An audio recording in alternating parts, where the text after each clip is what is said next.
My name is Jason Holloway, and I spent 12 years as a Navy SEAL. I've seen things that most people wouldn't believe. Combat is one thing, but there's another kind of danger out there. Something not human, not natural. I never thought I'd be the guy to warn the world about a new species. But after what I saw in Oregon, I can't stay silent any longer. This isn't something I can keep to myself. People need to know. They need to be ready for whatever is out there. It was early spring of 2017. I had just left the military and was settling into civilian life in a small town near the Oregon coast. Fishing and hiking were my distractions, and the endless forests helped ease my mind. That was until I got a call from an old friend and fellow SEAL, Marcus "Bear" Johnson. He sounded off, and I knew it wasn't just catching up. "I need your help, Jason.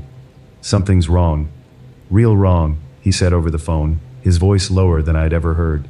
Bear was not the type to get spooked. He had been in more firefights than I could count and had a steady hand under pressure, but the way he talked that day made my skin crawl. He told me about a private operation he had joined, working for a government contractor. It wasn't public knowledge, but the company was doing environmental cleanup work in Oregon, near Mount Hood. Except this wasn't about chemicals or waste. It was about something living.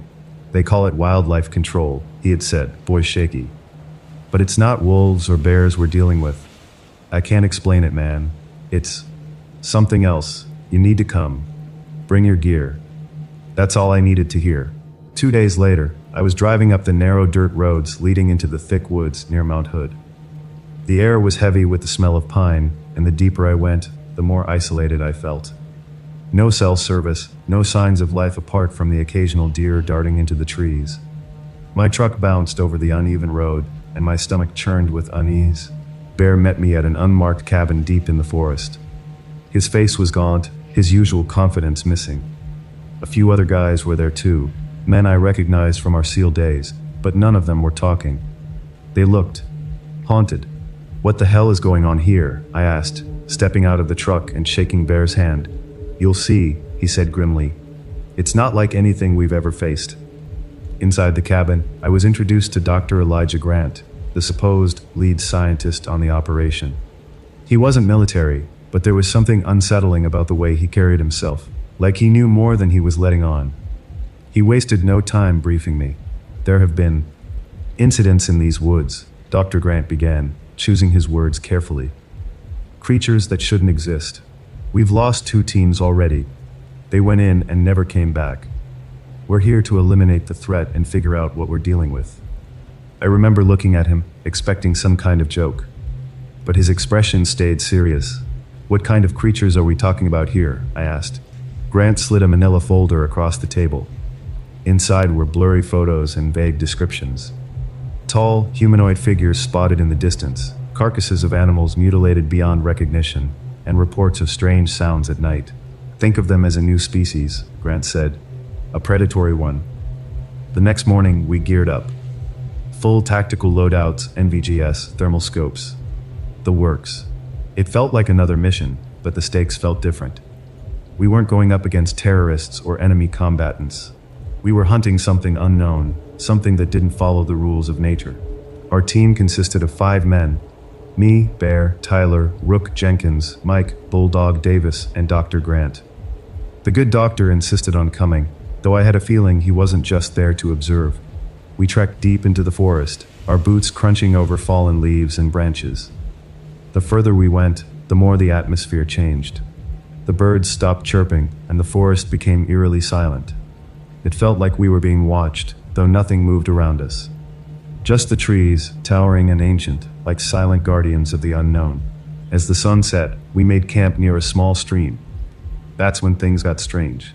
It was just after midnight when the first sound started. We were gathered around a small fire, trying to relax when Rook froze, his eyes darting into the darkness. A low growl echoed from the tree line, followed by the sound of branches snapping. "Did you hear that?" Rook whispered, his hand instinctively going to his rifle. We all went silent, ears straining to pick up the sound. Another growl, this time closer. The hairs on the back of my neck stood up, and my hand tightened around my weapon. "Thermals on," Bear commanded, his voice calm but firm. I raised my thermal scope and scanned the area. Nothing at first. just the cold blues and greens of the forest. But then, near the edge of the stream, something appeared. Something tall and humanoid, its heat signature faint but unmistakable.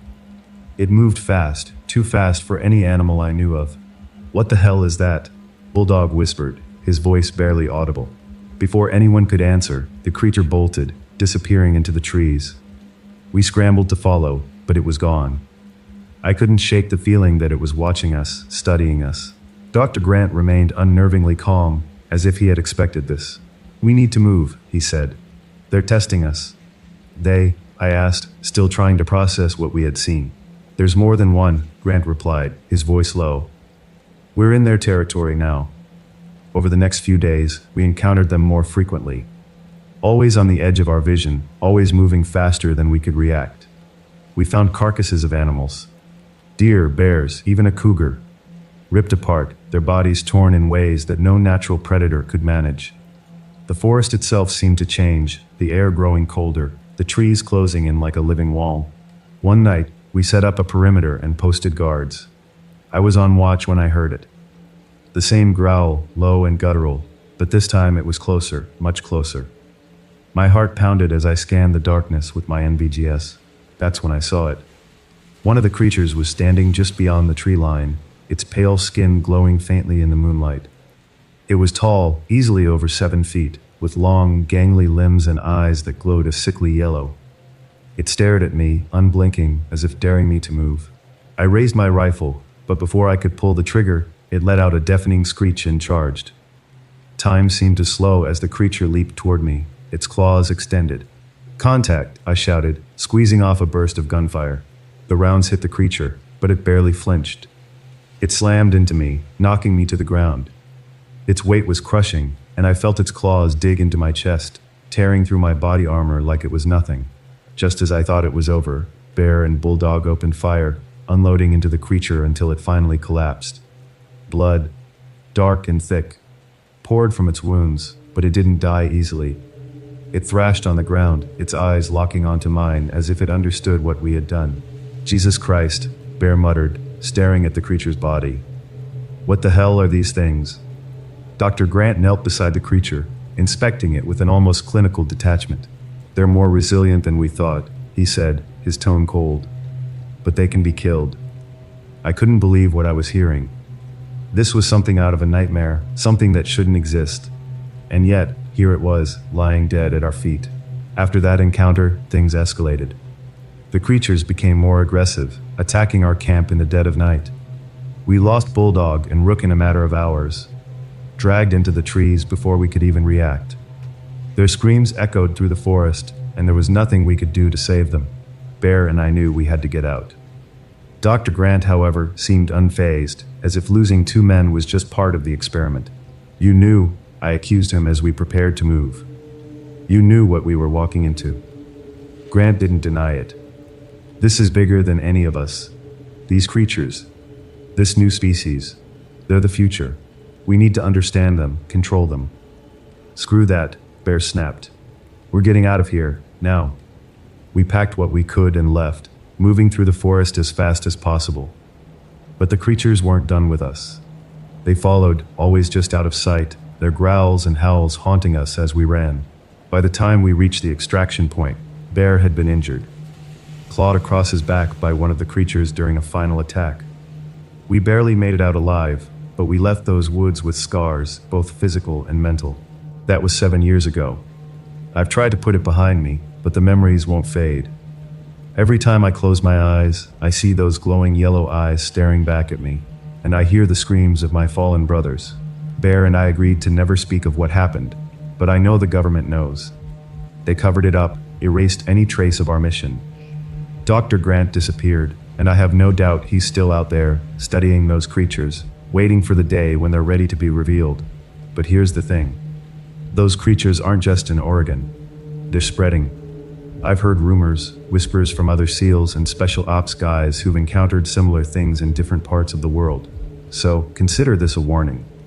If you ever find yourself deep in the backwoods of Oregon, or anywhere wild and untamed, keep your eyes open. These creatures are real, and they're out there, waiting, and they're hungry.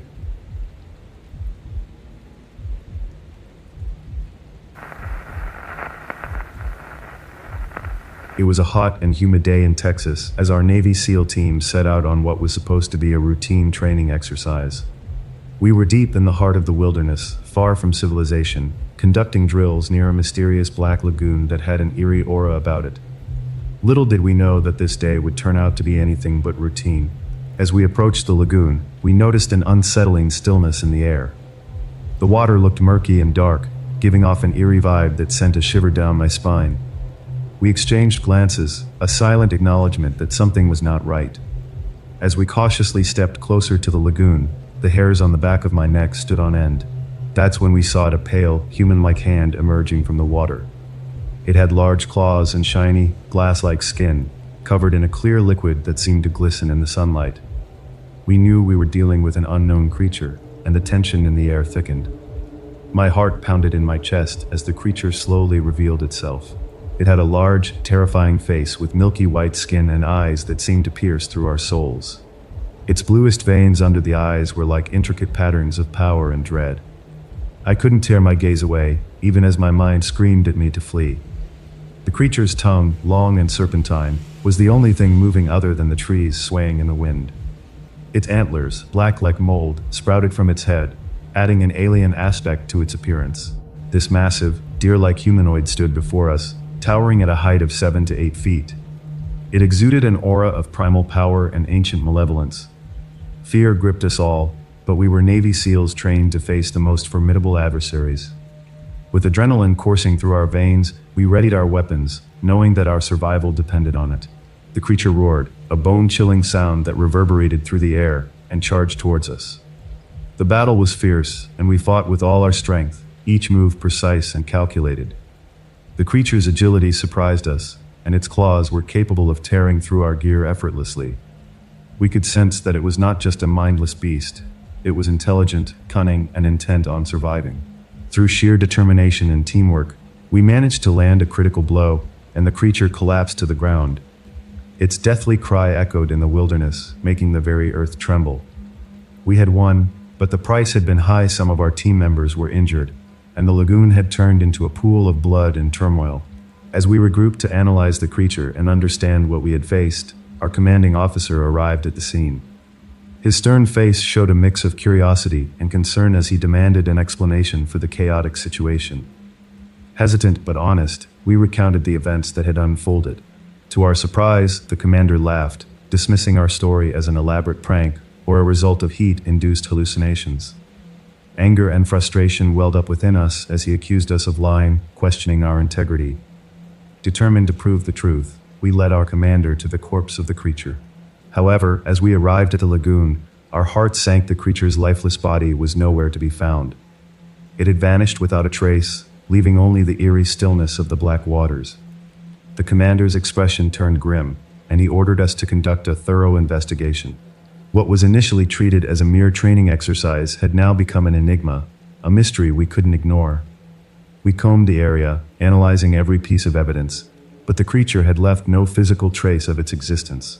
As the sun set, we stood at the edge of the black lagoon, the unsettling silence engulfing us. We knew the truth of what we had encountered, but without evidence, our tale would remain just that, a story.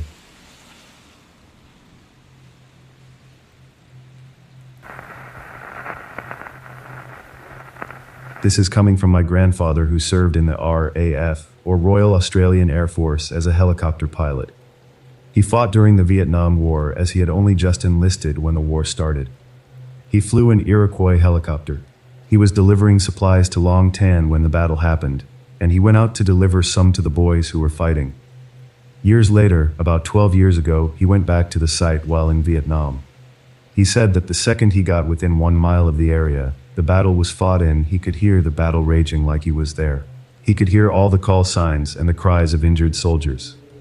At one point, when he was near where the main group of Aussies were, he recalled hearing the voice of a soldier he knew really well talking over the radio. He kept walking to the site, and he said that just as he got there, he could hear the brush moving like the Viet Cong were right there moving around him. Pop isn't a superstitious man, but he felt that the spirits of those who died there were reliving that battle every day. He very rarely talks about his experiences during the Vietnam War.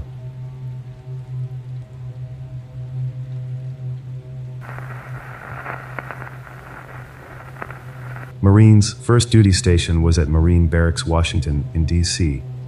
Lots of strange things happening there in the commandant's house, like pictures of past commandants falling off the wall when you walk by. Very creepy with some of the old furniture in there, some that people have died on.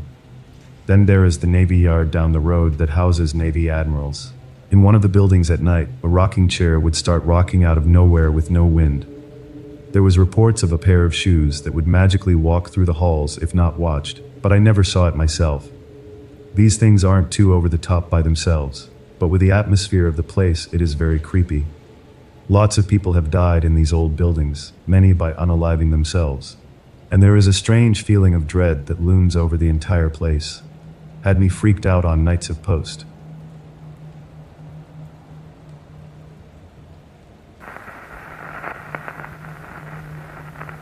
I got GTA V for the PS3, but then got a PS4 about 2 weeks later since I got surprised by an extra large paycheck and had money to blow. So I decided to sell my PS3 copy for $1.40. As soon as I put the listing up, I legit got a text not even 10 minutes later for a guy that wanted to meet in half an hour to pick it up. I wasn't busy, so I decided to do it. The guy was about 10 years older than me, incredibly skinny to the point of ribs practically showing through his shirt, and had a tic. Anyway, I make the transaction and think that's the end of it. Nope. On my drive home, texted me, wanting me to come over to his place and play it with him. I politely decline. He then goes on to text me a novel about his life story and his time serving in Afghanistan and his PTSD and depression. I felt bad for him, but still didn't want to go hang out with a stranger. I meet on Craigslist. He then starts asking me when I'd be free to hang out and tries to make plans. I explain politely that I'm not really looking to make friends through Craigslist or anything. He tries calling me. I turn off my phone and go to sleep. I turn it back on in the morning, and I've got 20-something missed calls and over 60 text messages from him, getting increasingly more angry, violent, and threatening as they went along.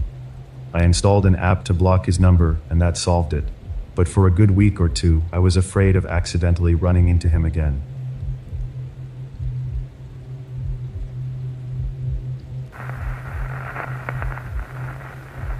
In junior high, my family drove halfway across the country for a family reunion.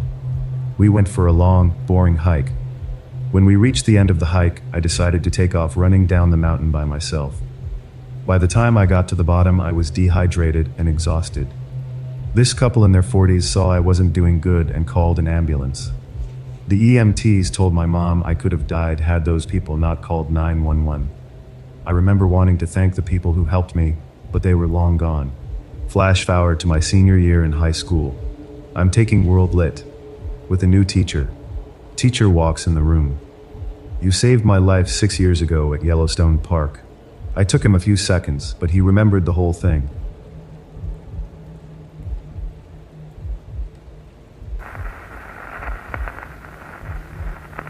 My husband made a fake account and then trolled a free dresser ad that I made for almost a week. He kept asking me to smell it and describe the smell and silly things like that. By the time I figured out I was being trolled, he had asked if I could cut the dresser into more manageable pieces so it could fit onto his motorcycle.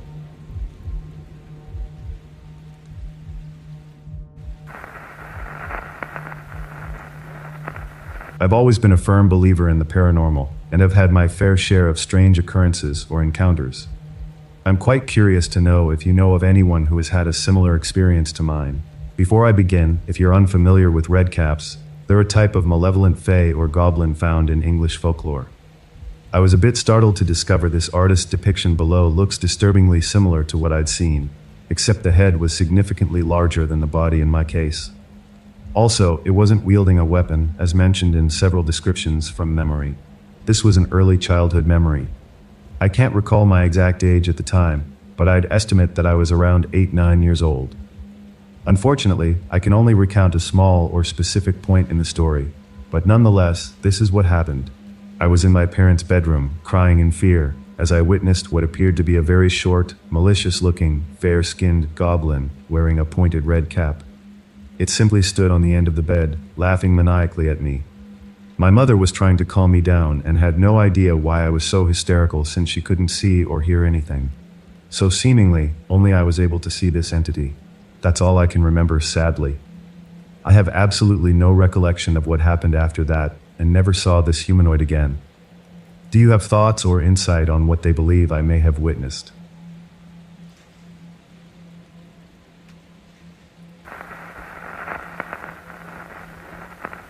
When I was 11, I went tent camping with teenage cousins on the Sioux Reservation. They lived on the reservation. We were in an area we had followed several trails to find. We were inside the tent, and they were telling me a story about shapeshifters as the sun was going down. Suddenly, there was a beautiful glow, like when the sun bursts out through clouds and makes everything golden. It highlighted shapes going by the tent and casting shadows, and started as a nice experience. Then there was a loud boom, and the shadow of a large bird came right at us, and the tent fell down on top of us. They were genuinely scared, which made me even more terrified. We hightailed it back through those trails and went home in the dark, barely able to breathe. We were going so fast. I still don't know what happened or why, but I can tell you I don't go tent camping.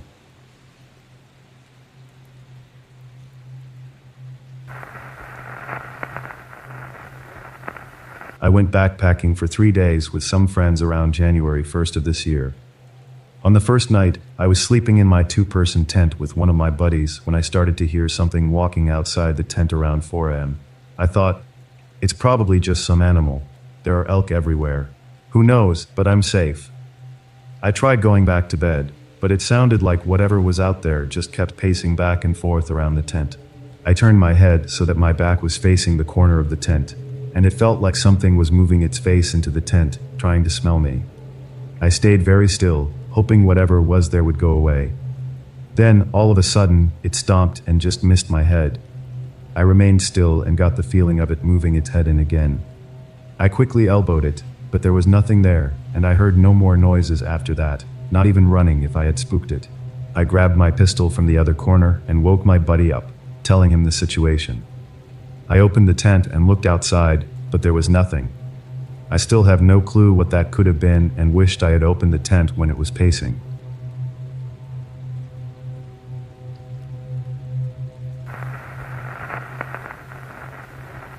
My youngest brother sent me a text one day. He'd saved up $700 and wanted a computer. I told him, I know a subreddit we can go to. But no, he's found a guy on Craigslist with a machine. Says it's like a $1,000 machine for $600. Want me to go with him to check it out. I can't, schedule is packed. Guy basically says he can do a Skype call showing the PC working, and I can peek inside the guts from the video call, so I do that. It looks good. Very high-end computer, and everything is brand new with boxes for the components. I tell my little bro who is 18 that it's all good. If he can snatch it, go for it. Well, about 8 p.m., I get a Skype message from the Craigslist seller. I got your brother. I freeze. Blood runs cold, and for a solid 20 seconds that felt like hours, I started running through how I was going to find this mother F and murder him with my bare hands for threatening to hurt my baby brother. Finally, he finishes typing his second message. He wanted to meet in Walmart parking lot. We met up, and I got out to shake his hand, and he just fainted. He's sitting in my SUV. He woke up once and just passed right back out. So I told my bro no because I had work. But obviously this needed to be handled. So I go out, I get out of my car and instantly see why my brother basically shit his pants. This dude steps around the SUV and is like 9 feet tall, exaggerating 7 foot and some change, and was so jacked. I think he could beat up Gaston from Beauty and the Beast. I'm a little less paranoid than my brother, so I hold my hand out for a shake. We do so, and he puts a giant hand on my shoulder and points inside the SUV. I can see my little brother, sitting in the far back seat with his knees on his chest, like a puppy during a thunderstorm. I chat with the guy. He literally just tried to meet my brother to sell the computer, but he actually fainted in terror. He scooped him up and put him in the back seat to rest. It actually happened, so I opened the door and popped my head in. Little bro basically on the verge of tears. Explained the situation to him. He admits that he thought the Craigslist seller was going to beat him up, steal his $800, and possibly touch his bum inappropriately. I laugh, the seller laughs. I chat with the guy for a bit as my brother is loading the stuff into his car. The guy said he bought computer parts yearly when they went on sale, and always sold them for a profit for himself. but at a pretty low cost since he slowly built them over the year. Was actually a really great guy. Said my brother was the first person to ever pass out in fear. I mean, all's well that ends well, and I'm sure it was more scary from my brother's POV, but getting a message from a guy on Skype, "I have your brother," is pretty damn scary, to be honest.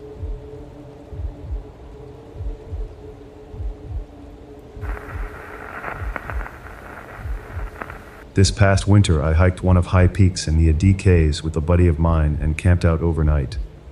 Everything was fine the entire first day we were there. Had a great night's sleep and woke up early to hike back to the parking area.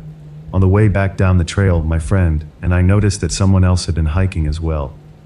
About a mile after walking, I stopped and saw that my full name, first and last, was drawn into the snow on the side of the footpath. I didn't do it, neither did my friend. It was snowing a bit throughout the night, and if it was drawn the day before, the snow would have covered it up. We got a bit freaked out and decided to hustle back to our car so we could get the F out of there. We finally get back to the parking area, and I go to sign myself out of the registry book. When I turn the page to where I signed in, I see that someone had scribbled out all of my information to where you couldn't read it anymore. No one else had signed into the book besides myself for 3 days. I will not be going back there.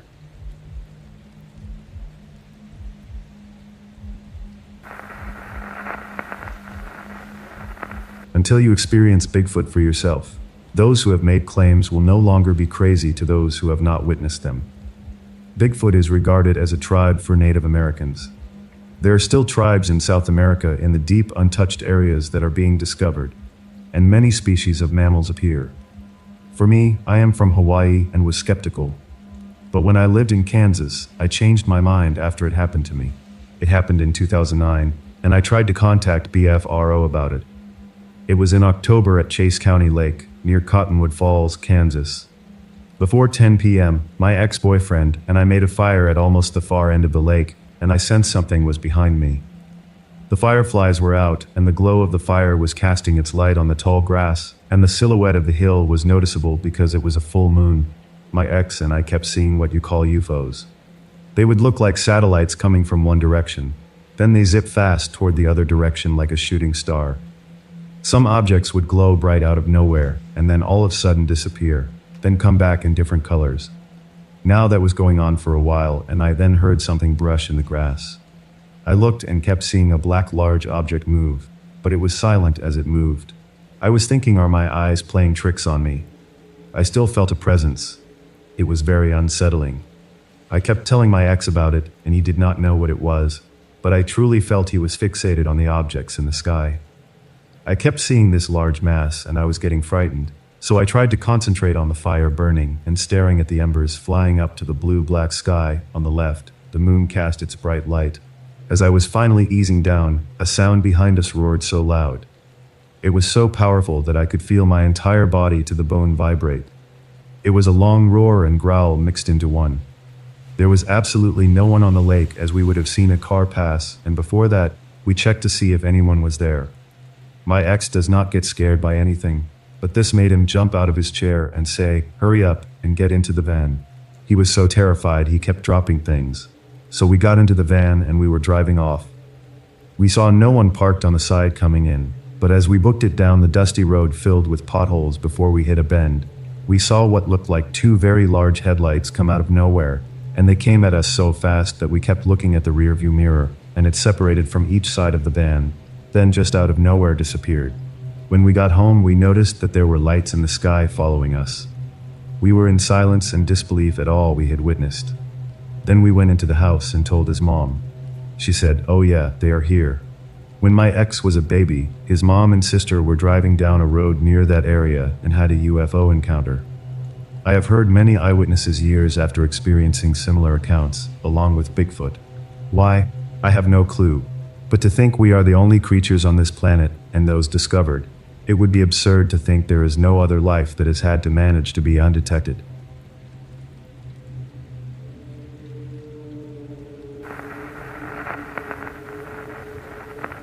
This would have been before 1938, before my grandparents were even married. Their names were Hollies and Sadie. They probably would have been in their early 20s. And this one encounter, which Mom relayed as if it was an actual event, was just so very strange. As a child hearing it, I did not know what to think. But she told me this very same story many times, and I will share it with you now so that you may judge it for yourself. As the story was told to me, Hollies and Sadie were walking home one night in Sackville, New Brunswick, Canada. They were in between what would now be called Marshview Drive and Hedge Court, closer to Hedge Court. They were apparently talking about religion as they were walking north along Main Street, headed towards Silver Lake. It was then that they saw what appeared to be a large shadowy figure walking slowly around the corner. It was headed in the direction of downtown Sackville. It was hundreds of feet away from them, yet they were directly in its path. It was mostly dirt roads back then, and they stood there paralyzed in fear, not knowing what to do. As they looked at the figure walking directly toward them, they took notice that it was huge. It was all shadowy yet featureless. Sadie noted she could hear the gravel on the road moving with each slow step, but there was otherwise no sound coming from it. As it slowly approached closer to them, Hollies and Sadie rushed into the side culvert, huddled together in fear. As they regained their courage, they could still hear the footsteps, and they looked up nervously as the figure walked past them slowly. It was at this point they took notice of just how huge it was. Back then, the telephone poles were not as tall as they are now. Yet Sadie said this thing was the same height as the telephone poles. Even stranger, it was actually carrying its own severed head as it walked silently past them. It seemed oblivious to their presence to the point that Sadie raised her head to look closer as it was walking away.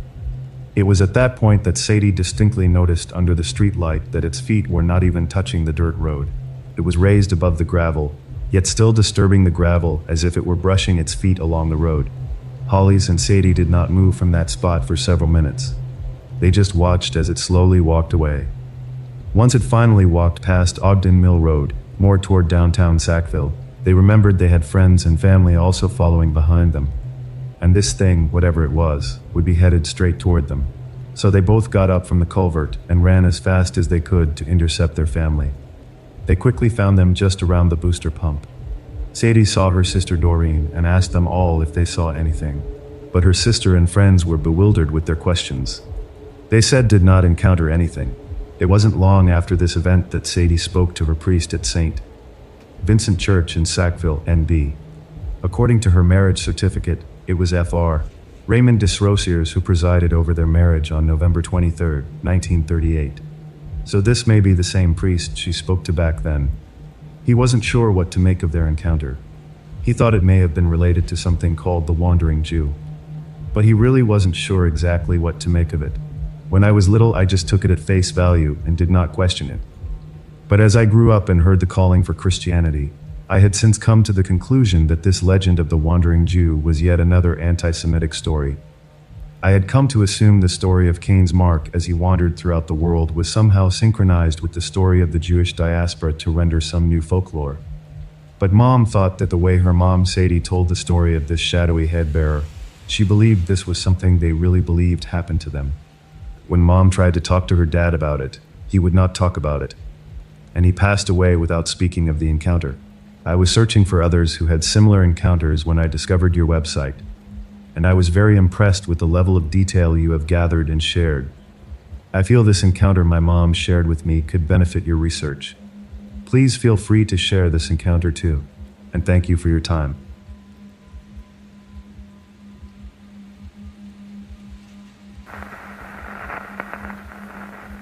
My friend and I were attending a family camp sponsored by my church at Silver Creek Youth Camp. We had arrived late and chose to take up residence in a cabin in the Hillside Cabin Complex. We were the only campers in the complex that night. These cabins are an open design with wide screening surrounding the upper portion of the walls. Laying across from each other on the top bunks, Dave and I could see outside the cabin 360 degrees. I awoke at first light to a loud noise. I sat up and looked around, thinking someone had come to wake us from the church. Just then, on Dave's side of the cabin, a rock the size of a soccer ball came rolling down the hill from above the cabin. It rolled past the cabin and out of sight. I am thinking, what the hell? I woke Dave up and said someone is trying to scare us, and explained what had just happened. Then another rock, much smaller, hit the roof. This got our attention. Dave jumped out of bed, threw on his jacket, and made his way for the door. As he stepped outside, another rock the size of a softball came flying down the hill airborne and crashed 12 feet up into an old-growth fir tree. This was very alarming to us because that rock was thrown with the velocity of a fastball. We decided to stay in the cabin at that point. 15 or 20 minutes passed without an event. Dave decided to investigate first. He recovered the last rock thrown and returned to the cabin wide-eyed. This rock weighed 10 pounds at least. I couldn't throw it 20 feet. Then we ventured carefully up the hill, hoping to solve the mystery. About 100 feet above the cabin, Dave found where the rocks had been plucked from the soil. At least 2 of the rocks fit perfectly into the depressions in the ground. No way any human could throw these rocks from there to the cabin with such velocity.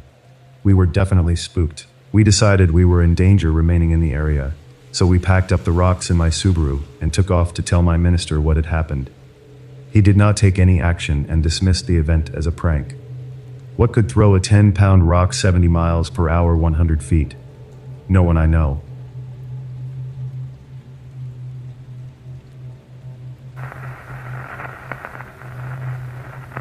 When I was 10 years old in the 4th grade, I had a horrible encounter of paranormal proportions.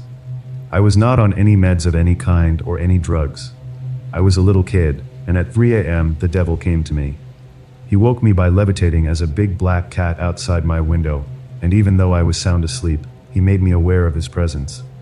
He appeared through my window into my bedroom. I was terrified.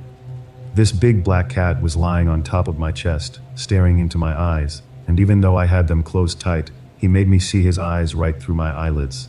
I could not talk or scream. My older brother was sleeping in his bed in the same room, and was sleeping and not aware of what was happening to me. The devil hurts you psychologically. He makes you see and hear things. He made the bodies of the dead float around my room. I saw pain and misery, and when I saw him, the devil, in his own form, he was dancing on the stove in our kitchen, with the fire on high. My bedroom was right next to the kitchen. I was shown all this horrible stuff, and at that very minute, before I saw the devil on the stove, I was able to scream, "God help me." My brother heard me, flicked the lights on, and everything disappeared. When I ran out into the kitchen, the devil was laughing on the stove, then vanished. I told my parents everything. We were Roman Catholic. We had our house exorcised and blessed by the church and our own family priest. I talked to my family priest to please ask God to heal my mind and to heal me from those horrific aberrations that transpired in my bedroom when I was 10. After a few months, I was able to sleep back in my own bed. I slept with my parents for months, as I was scared that it would happen to me again, but it never did. Thank you, Lord, I know you are there. I have seen the other one, the mean, nasty red one with horns. He is evil and pissed off. Other than my immediate family, I only told my best friend from the 4th grade and my priest. He asked me 30 years later, remember the cat in your room? I sure the heck do. The most important thing I learned from having that experience was, the devil wants people to think he is not real. Let me tell you, he is real and terrifying. I grew up in a little town called South Plainfield, New Jersey.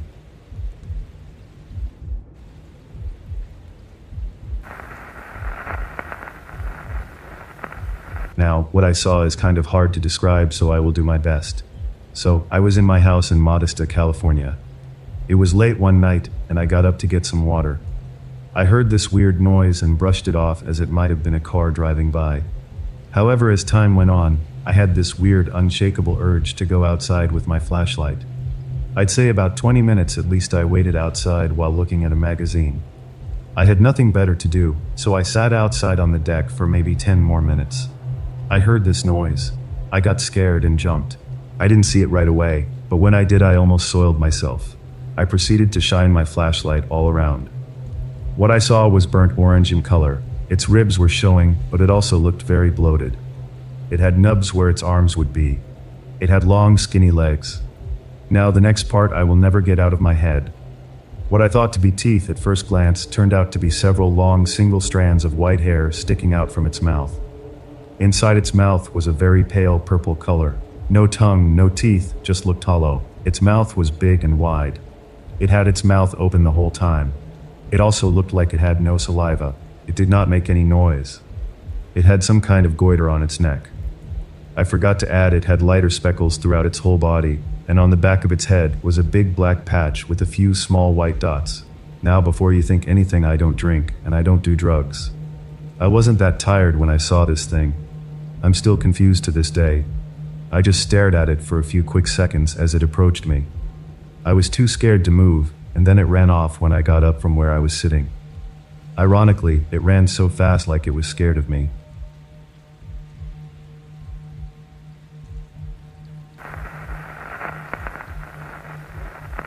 I work trail maintenance for a park. My coworkers and I like to pull pranks on the lengthier trails. Our 20-mile trail has a graveyard near the halfway point. I started a creepy shrine nearby. It primarily consisted of Barbie or doll heads and tree limbs, but has now grown significantly. Occasionally in the winter, hikers will mention a bizarre collection they found, and will pretend we've never seen it before while giving each other worried glances before mentioning the hermit or child spirit. Not only did park visitors enjoy the trail, they get to leave with a cool story about weird shit in the woods.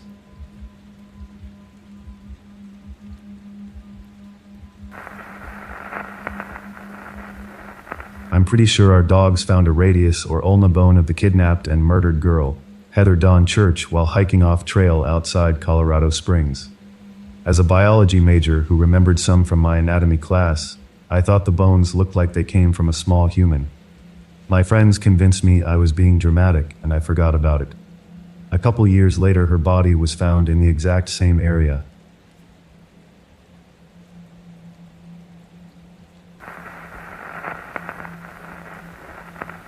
I love to go hiking in the woods with my dog. We were on a familiar trail one day. My dog likes to run ahead and check things out. He suddenly started barking like a higher-pitched scared bark. I ran towards him, and I was suddenly hit with the overwhelming smell of urine. My dog was barking at a makeshift tent that someone was living in. It was made of tarps, and there was wood smoke coming out of a chimney. It looked like a solid setup. I recalled my dog and took a different path home. The next day, I told my coworkers about it, because everyone hikes that trail, and no one had seen anything like that. I went back the next day, and there was nothing. No sign of any camp. No smell of urine, which would not wash away that fast because we didn't have any rain. My dog and I have hiked that same route multiple times since then and never seen the tent again. But every time we pass that spot, my dog gets extra protective of me and stays very close. We both feel uneasy there.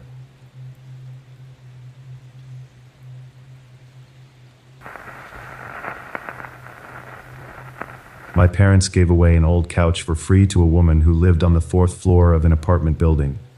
She took it from them on one condition: she didn't want to carry it up the stairs, so she told my parents that she would pay them to bring it up for her. Being both a bit strapped for money and just generally nice people, they agreed. They bring up the couch while the woman watched, and when they asked for their payment, she asked them, "Do you like roosters?" Instead of giving them money, she handed them probably the creepiest carved wooden rooster I've ever seen.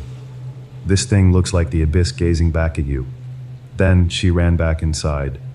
The whole situation was so ridiculous that they weren't even particularly pissed, and it's still in our house till 13 years later.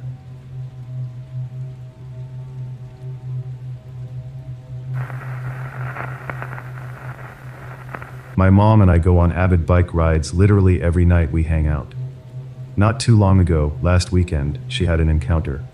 She was riding her bike with her headphones and down a very dark and open area of the trail when she saw movement and heard what sounded like a loud yell. No people camp in that area due to the shrubs being practically non-existent, and the trees are dead as well. She described it to me as the most she's ever feared for her life. Now, this weekend, we were coming back from our nightly ride, and I started getting a gut-wrenching feeling while passing a certain place on the trail. I could genuinely feel something watching us. All the hair on my body stood up, and it just told me to get the hell out of there as quickly as possible, while she tried to take her sweet time until she saw eyes in the distance. Naturally, I looked at the tree line just to be cautious, and with me having the brightest light, I got the best look at it. I can't even describe what I saw. All I knew was to get out of there at that moment.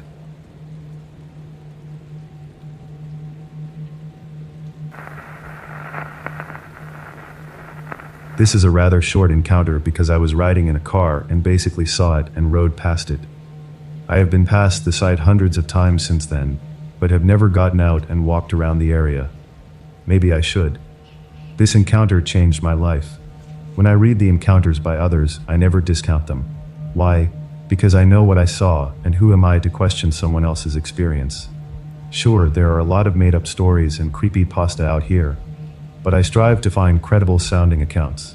It was an evening in July 1992, and my family and I were coming back from Chesapeake Beach, Maryland, after dinner with my brother, mom, and dad. I was 16 years old, and in the back right passenger seat chilling with my brother.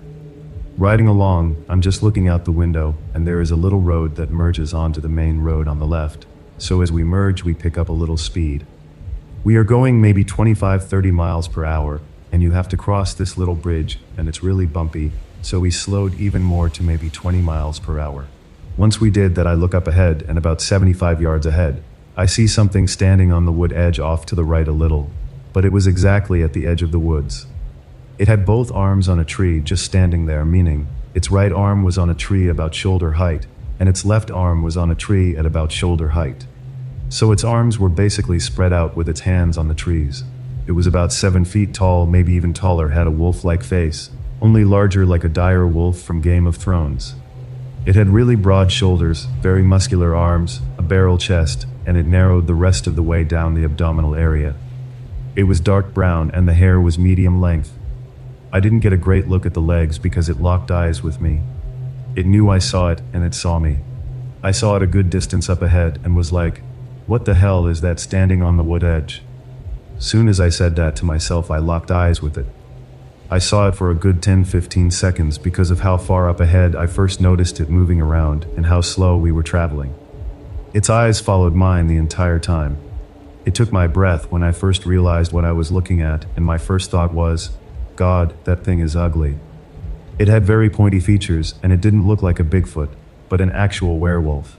A lot of people call it a dogman, but I'm more inclined to say this was an actual wolfman. I said out loud to my family, "Did you guys see that thing?" Obviously they were like, "See what?" Another thing, this was in southern Maryland where there are no bears or other large animals. But I asked my family over and over if they saw it, and they started getting annoyed with me. I told people over the years, but I was only ridiculed and teased about it, so I just stopped. So that was my encounter. This occurred in Calvert County, Maryland. My family still doesn't believe me either, and most other people think I'm crazy or lying, so I very rarely tell anyone about it. But it was real, it was there. I just want to know the W's of the creature. Where, what, why, etc.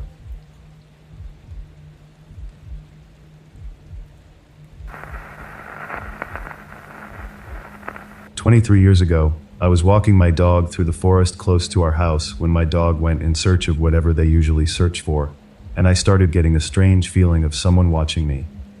At first, I was kind of scared, then became more scared when my dog came running up to me, almost knocking me over.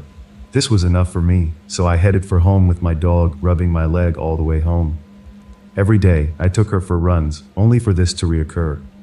Finally, it took me weeks to not worry about it anymore, and I started telling whatever it was that I wasn't going to let it scare me anymore. After a while, in some weird way, it had become a comfort to me. After all, I was 14 years old, new to the area, and very lonely. Then one afternoon, after returning from Arkansas with my stepmother, I got out of the truck to go unlock the door so my stepmother could get my baby brother out of his car seat. To my surprise, after unlocking the door, I found the house torn up. Everything that was a plant was destroyed, and whatever had done it had come in by breaking a window in my stepmother's room. Also, it had broken a picture of her and tore her room up, pooped on her clothing, slept on her cloth. This I know because of all the long hairs all over the clothing on the floor. Also, I found it strange that if it had been a person, why didn't they exit from the back sliding door or eat any of the food in the house? If it was kids, they would have found the booze my parents kept in the cabinets. I knew at that point that it was the thing that walked with me when I went and looked into my room, and it was left exactly the way I had left it 2 weeks before. I met my stepmother and told her that someone had broken into the house. She ran into the house and yelled at me to get my brother's bottle. I reached into the truck to get it and felt something behind me. I turned, and there he stood, no more than 3 feet from me. He was very tall and loomed over me. He had hair all over him, but around his eyes, it was kind of like peach fuzz. He had beautiful hair, and he did not smell. I tried to see where he had come from, and then my stepmother yelled again for me to bring the bottle. We just stared at each other, and I knew I was safe. In fact, I felt at peace. I can't explain this. He finally showing himself has left me in awe all my life. I have always felt alone in my experience and have wished to share it with someone who wouldn't accuse me of being crazy. I turned to look at the house and saw him go through the wildfire bushes. All those tunnels around our house, I thought that dogs had done that. I took the bottle in and told my stepmother, and she started yelling at me for making up such a story during such a crisis. I told her it was true. She never believed me. The police were called, and a report was made. A couple of days later, I walked out with my dog again to a big rock I always went and sat on, and there were some of my mother's things laying on the rock pooped on again. I returned these things to her, and she accused it must have been some friends of mine, but I'd never taken anyone there ever. I don't remember when it happened, but soon after this, I awoke late for school and, rushing, ran out the door to get to school. I loved this school. A strange thing began to happen. The sky went dark, and as I reached the highway, a semi sounded its horn on the other side of the road. Turning on his brights, I saw another set of figures bright as day. A hairy woman, red hair, dragging along with her a child into the brush straight across the highway from me. The child was almost as big as she was, but she was not as big as the male I had first seen. In fact, she was not very large at all. The eclipse had caused the darkness, and I think the semi had almost hit the beings, and this is how I was blessed to see two more. But I have never seen another since. I have always wanted to return to the house, but figure there is probably no forest left due to progress. But my mind always wanders back to that time of peacefulness.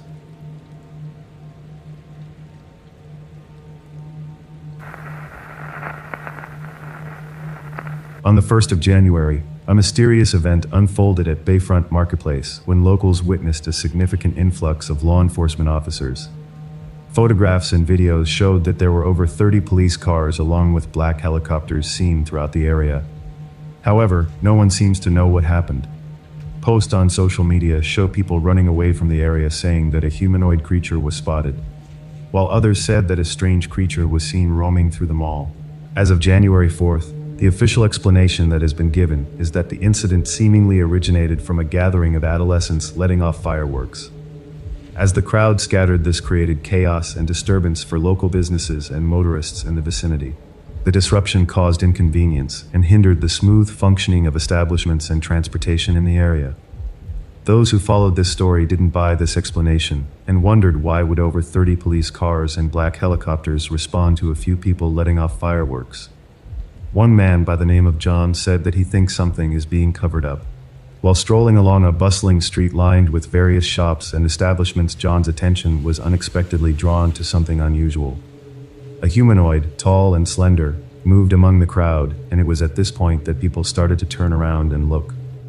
Initially, he disregarded it as a mere street entertainer or someone casually dressed in an eccentric outfit. However, as he advanced towards it, he gradually comprehended that what lay before his eyes was far from ordinary. The enigmatic being possessed limbs that stretched beyond typical human proportions, giving it an otherworldly appearance in the bustling marketplace. The creature's skin glimmered with an ethereal silver hue, reflecting the soft glow of the moonlight above amid a bustling crowd. There were captivating almond-shaped eyes that emitted a captivating and otherworldly glow. The man reported that it was as if the creature possessed an uncanny ability to blend into its surroundings, evading the attention of oblivious passers-by. This enigmatic encounter left John utterly perplexed, struggling to make sense of the hauntingly surreal experience unfolding before his eyes. After this, he said he quickly left the area. One person who was in the area during this event said that a series of loud and abrupt sounds disrupted their peaceful evening.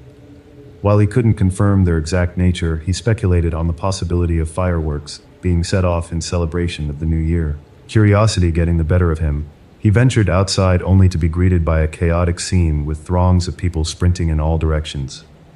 The situation escalated rapidly as a swarm of police cars, approximately 20 in number, arrived with blaring sirens.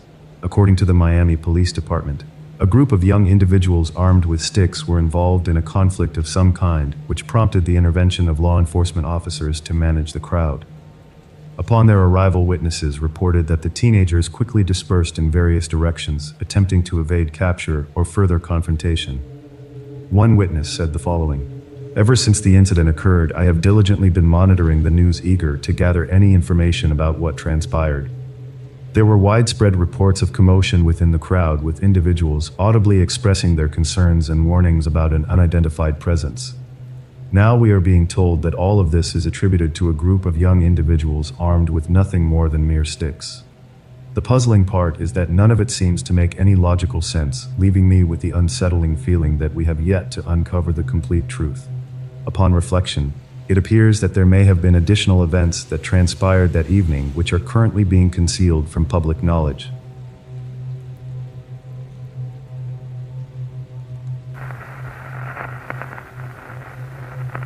It was 2013. I just started driving a truck. I had just got my truck after being trained and everything. I drove from Milwaukee, Wisconsin to Cherokee, Alabama. I didn't drive straight through, but I got up early this one day to get my load there on time, and I was taking this load of paper, scrap paper, to Cherokee, Alabama, to a plant that makes Kleenex. So I had gotten up early to finish out my load so I could get there on time. I drove probably 8 hours or something like that. Got my load delivered, picked up an empty trailer, and got a hold of my dispatcher to find out what he wanted me to do next. He didn't have any work for me, so I said, "I'm gonna go lay down for a little while." So I went to a little truck stop that was just down the road. Took a nap, got up and decided to have some lunch. Got some lunch, and while I was eating my lunch, I decided to get my next load, which was in Decatur, Alabama, which was probably an hour away or something like that from where I was in Cherokee. Maybe a little more or a little less, somewhere in that range. So I went to pull out on this road, and there was this big black truck, all lifted up, all jacked up and everything, a pickup truck. So I thought I'd let him go first because he was moving. So when he passed, I pulled out and I got the whole truck straightened out. There's a 72, 2 lanes are going one way and 2 lanes going the other way, divided by medians between them, and then trees. You're kinda driving through the woods. Trees on both sides of the road. If I had to guess, it was maybe 50 yards from the trees to the trees, maybe a little more. Something like that.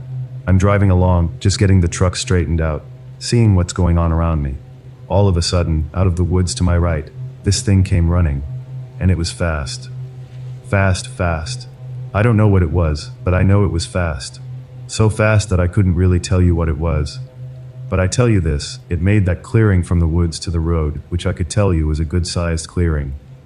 It made that clearing from the woods to the road in about, at most, 10 steps. That's how fast it was going. That's how big strides it was taking. But anyway, it crossed out in front of the road, and that big black truck in front of me. I don't even know if he knew that he hit it, but he hit it. Hit it right in the hip and turned it around, twisted it around, and it fell in a ball on the shoulder. The guy didn't pay any attention to it. I was thinking, what the heck was that thing? I know what it looked like, but I didn't want to sound crazy. So I drove by it. My windows down because I was smoking, and so I'm slowing down to kind of look at it, see what it is. I'm looking out my window and it's balled up. Whatever it was a big ball. This truck was jacked up, and it hit this thing in the hip, and it fell into a ball on the ground. When I drove by it, it wasn't dead, but it was mad. I couldn't see it. Like all I could see was its hair. Couldn't see it, but it was mad. You could hear it making grunts, like it was like pissed. I was like, I think I just saw Bigfoot. Again, I don't know what it was, but swear to God, I don't know what it was. I was tired. I lay down and slept for 3 hours. I had lunch, but it was like I just woke up. I had lunch before I left, so I wasn't crazy. This thing, it wasn't like big, enormous, like 7 or 8 feet tall, like how when you think about Bigfoot being. He was probably 6 feet tall or whatever. He wasn't like enormously large, but he was still big. You could see when I drove by it was loaded with muscle underneath all that hair. I got my load and drove for a little while. Got parked for the night and called my wife. Told them about it. They were all in amazement.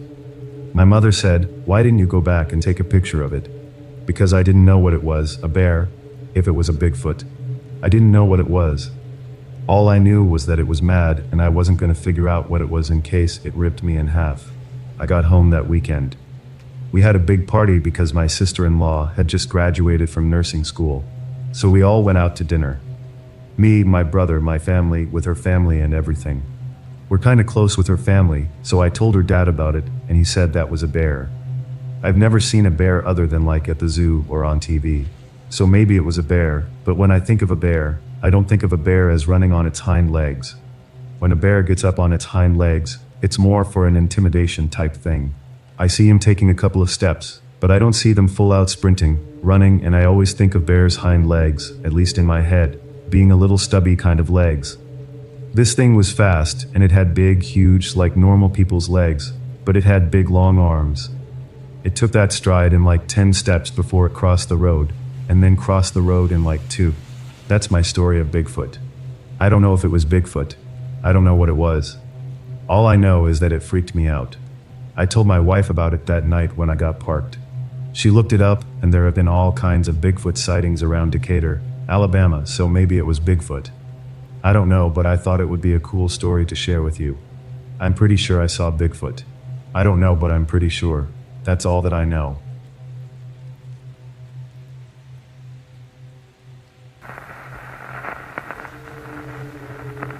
This experience happened to me after I left the military. I was hunting near Mount St. Helens, Washington. This is my first trip back, and I wanted to get in some elk hunting. I was so excited to be back home and able to go hunting, which I love. My hunting partner was not able to go with me on this trip, so I was going to make a solo trip, which I've done many times before. I knew the area well enough and was prepared for what it would present. I always take at least 3 days worth of provisions when hunting and survival gear in the way of extra clothing, poncho, matches, fire starter, and other essential items in my backpack. I know that many do not take such precautions when hunting, but I do because once while hunting I got turned around so bad that I spent 3 days in the woods wishing I had something with me other than my gun, knife, and what I was wearing on my back. On this trip, I was going to hunt a power transmission line right away. I parked on the logging road and walked about a mile to where I would sit on top of a ridge where I would be able to watch both sides. It allowed me to be able to have a clear shot for over 400 yards in either direction. I'd taken several elk in the same location in various seasons over the years before entering the service. I walked in before the light and reached the spot where I intended to hunt before the sun came up. I was there all day and did not see a thing. This was highly unusual, as every other time I had chosen this location I always saw something. It was all so more quiet than I remember for some reason. I also had the feeling of being watched, but thought it was nothing. About an hour before dark and close to when I would have to leave, I started to hear movement to the right in the woods. It was not the usual sounds you hear from an animal, more like someone walking in the woods. I thought that maybe someone else was hunting in this area. I took note to be careful and not to shoot in that direction should an elk walk out. I never saw anyone else, but kept having that feeling I was being watched. It was just a feeling I could not shake. When I got up to leave, I yelled over and said, "I'm coming out. For God's sake, don't shoot." I said this more as a joke. No one said anything, and there was no more movement from that direction. I once again yelled a little louder, "I'm coming up. Please don't shoot." I started walking towards the dirt road and wandered back and forth between the transmission power lines. I thought it funny that whoever it was didn't call back to say they had heard me. I got to the dirt road and started back to my car, thinking that whoever it was didn't want to make any noise to scare any animals, as it was not quite dark enough to stop hunting. But for me, I felt the urge to leave. As I moved down the road towards my car, the sound of walking in the woods started again off to my right, just inside the tree line. I thought that maybe whoever it was had decided to walk out with me. Whoever it was did not come out of the woods, but just kept paralleling me. I stopped, they stopped. This is beginning to creep me out, so I asked them to come out where I could see them. There's no reply. In a louder voice I said, "Enough's enough. No more games. Get your ass out here so I can see you." Again, there's no reply. I took my gun off my shoulder and locked around into the chamber, keeping the gun pointed in the direction of the area while I heard the walking, but with my safety on. I continued to walk to my car. When I stopped, it stopped. I became worried that maybe this was not human. I began to think that this might be a Bigfoot. I was also aware that there may be another one on the left side of me. I started to watch all around me. After all, I would rather be safe than sorry. I still had quite a way to go to get to my car and knew it would be dark by the time I got there. I started to jog so I could possibly get there before it was totally dark. The thing to my right started keeping pace with me. I could hear it breaking limbs and what sounded like small trees as it kept pace with me. By this time I knew it was not a human being, and I was almost sure it was a Bigfoot. I made it to my car without ever seeing what it was, but I wasted no time in putting things away neatly. I simply threw my things in the car and got out of there as fast as I could without ever seeing it. I can tell you it was not a bear, cougar, bobcat, or anything else that I've experienced in the woods. I cannot say it was for sure a Bigfoot, but because of an experience years previous, I'm more positive than not that it was.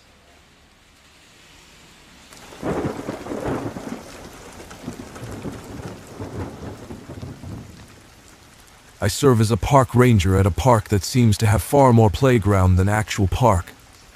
This means there's tons of child traffic most days, but of course my most days, this was back in the year of 2018, long before any crazy pandemic of any virus.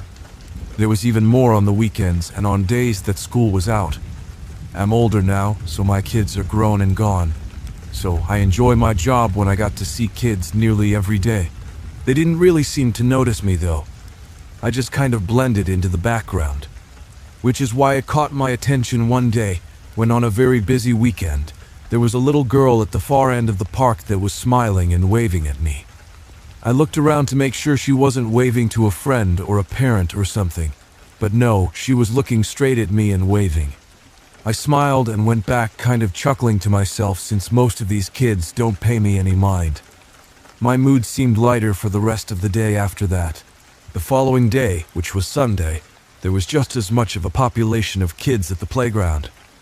They were all scattered about, and I remember, to my surprise, there was that same little girl that had waved at me the day prior. She waved and smiled just as enthusiastically. My heart melted and I waved back. After all the stuff I saw in various areas of law enforcement spanned over the years, things like that restored my faith in humanity. I got 2 days off and came back on a Wednesday, making my rounds as usual.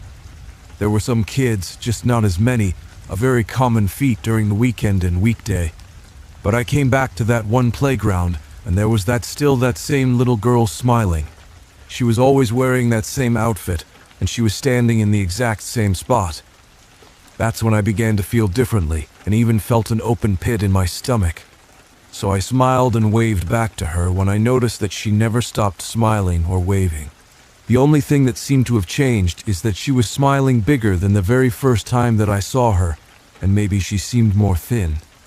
She was near back to a cluster of bushes that seemed to be right next to the general area, but were actually a bit further back. I decided to approach her to see what the real issue was, and as I did, I was hit with a horrifying odor. The stench of death and rotting flesh.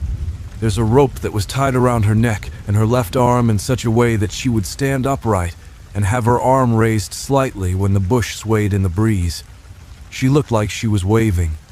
Without getting into any gruesome details, she had been horribly mutilated to show that she was smiling and waving again. Since I dealt with children, this made me disgusted. I got very dizzy and I had to sit down. How was I the only one who had seen her since Saturday? I immediately called out and filed a report. Even my superiors thought my story was strange and even suspicious because they too wondered how I was the only one who had seen her.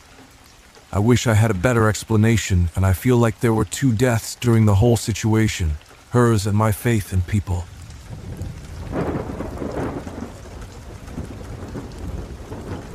This incident was relayed to me by my dad just a few years ago. My dad is a very level-headed, grounded man. He said he didn't say anything to anyone for a while because he wanted to keep this incredible experience to himself. My father lives in Southern California and was up visiting my stepmothers, his wife's mother and father. Grandpa was dying and I guess Dad just needed some time alone, so he decided to take a walk. It was a pleasant day, not too hot, just perfect for a hike. Dad said he had never taken this direction before, but that he had decided to try it this time. He said he had been walking uphill for some time just enjoying the sights and fresh air when he decided he needed a rest. He saw a down log on the side of the road, the side that goes down towards the river, when he heard a very unusual sound. He described it as almost a scolding sound. a TTT combined with a whistle.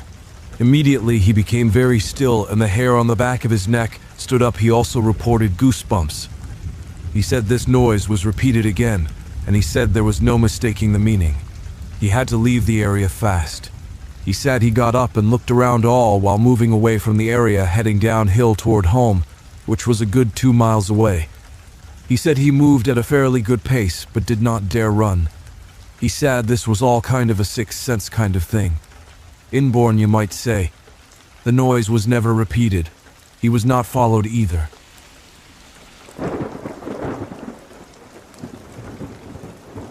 In my early days, I was a hunter, one with a deep connection to nature's rhythms.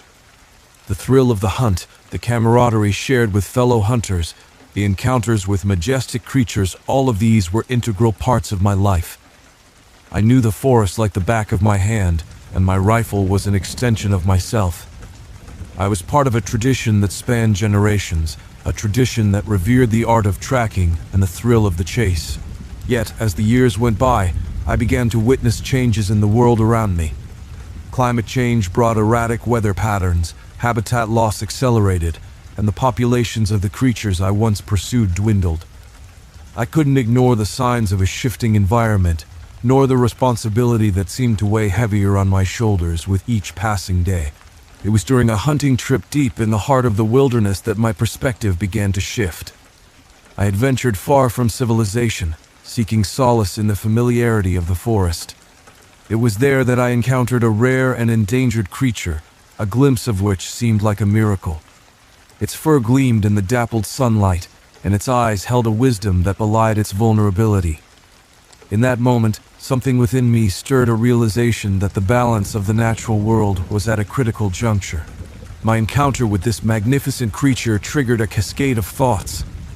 As I gazed into its eyes, I felt a connection that transcended the boundaries of predator and prey. It wasn't just about the ethics of hunting anymore.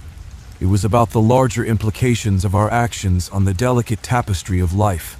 This encounter marked the beginning of a transformative journey.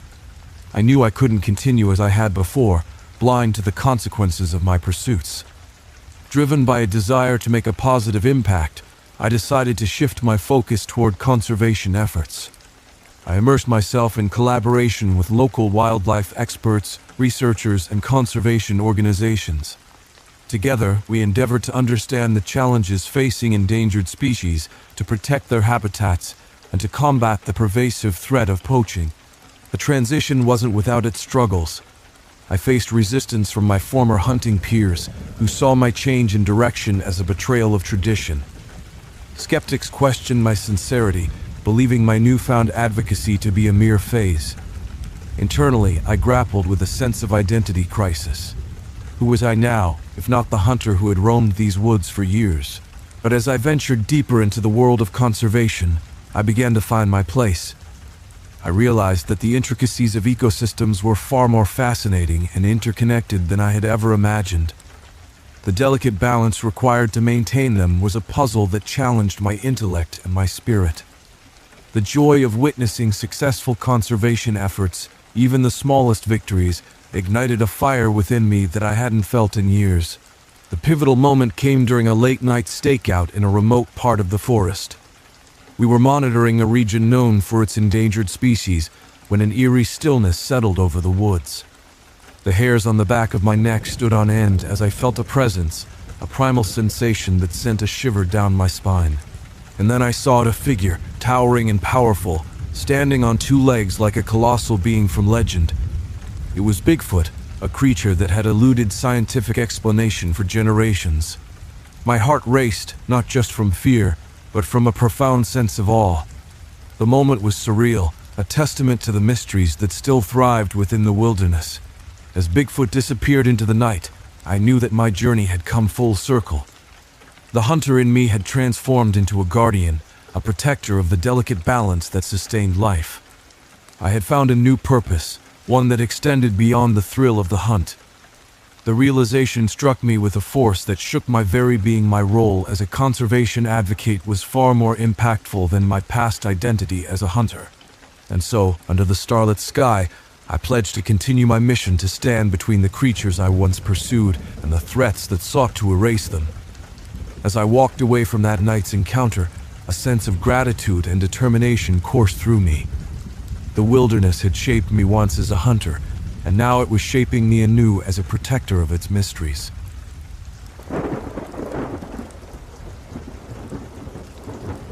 I am Sergeant Marcus, a National Guard agent specializing in biochemical threats. When the call came in about a remote research facility in Montana that had gone dark, I was dispatched to investigate. I remember feeling a strange sense of apprehension as we boarded the chopper, the usual humdrum replaced by a tense silence. None of us had a clue about what we were walking into. The facility was located in a desolate part of Nevada, a blip of concrete and steel in the midst of arid nothingness. We landed just as the sun began to set, bathing the facility in an eerie, foreboding glow. We made our way in, weapons drawn, nerves on edge. The silence was deafening. The complex was a labyrinth of corridors and rooms, all eerily deserted. It was as if the facility staff had vanished into thin air. We made our way to the central lab, where we found the cause of the radio silence. The room was in complete disarray, papers scattered, lab equipment overturned, and at its center, a swirling vortex of energy that pulsed with a sickly light. It was a portal unlike anything I'd ever seen. A low growl echoed through the room, and a creature unlike any I had ever seen emerged from the portal. It was grotesque, its form defying the laws of nature. Its eyes glowed a malevolent red, and saliva dripped from its gnarled, sharp-toothed mouth. It roared, a sound that shook the very foundations of the facility, and charged at us. We opened fire, bullets tearing into the creature, but it seemed unfazed. More creatures followed, each more horrifying than the last. The facility became a battlefield, the air filled with the sounds of gunfire and the roars of the monstrous beings. But we held our ground, fighting tooth and nail against an enemy we barely understood. In the midst of the chaos, our tech specialist, Private Thompson, worked feverishly to reverse engineer the portal. Sweat poured down his face as he manipulated the alien tech, trying to find a way to close the portal. I covered him, bullets flying from my weapon, each shot taking down a creature. Time seemed to stretch, each second an eternity. Finally, Thompson shouted, "I've got it." He hit a button, and the portal began to shrink. The creatures roared in defiance, their hideous faces twisted in rage. But it was too late. The portal collapsed in on itself, leaving nothing but the cold, harsh fluorescent lights of the lab. We were battered and bruised, but alive. The creatures were gone, the portal closed. The facility was silent once more. But the memory of those creatures, of the portal, was seared into my mind, a constant reminder of the unknown threats that lurk in the shadows. I am Sergeant Marcus, a National Guard agent. I defended humanity against a threat from another dimension, and I would do it again in a heartbeat.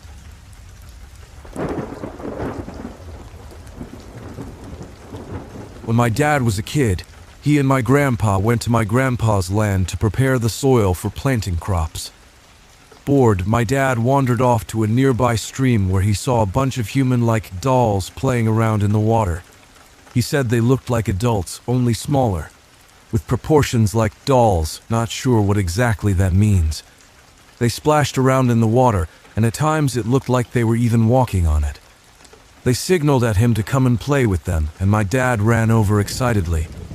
He said he played with them for a while when my grandpa noticed that he had wandered off and went to find him. When my grandpa found my dad seemingly playing alone by the stream, getting all wet, he got super mad and dragged him away. Apparently, my grandpa and grandma were never able to the duendes whenever my dad would point them out. My dad still recalls looking back while my grandpa yanked him away and seeing the duendes waving goodbye at him. After that, my dad started seeing the duendes around the house. They'd pop out from behind walls during dinner, and my dad would try to feed them scraps of food, much to my grandparents' annoyance. Eventually, they got worried and took him to a local curandera. She did a little ritual and told him to keep a cigarette behind his ear for a week. And then, the duendes were gone. He never saw them again. My dad swears it's all true, even though no one believes him. and he's embarrassed about even telling the story. The only reason he told me it was because my mom teased him about it the other day, and I forced it out of him. I love these kinds of stories and really wanted to share. If you have any duende stories, please share. I'd love to hear them. My aunts and uncles say duendes aren't always so friendly and told me some other creepy stories about them.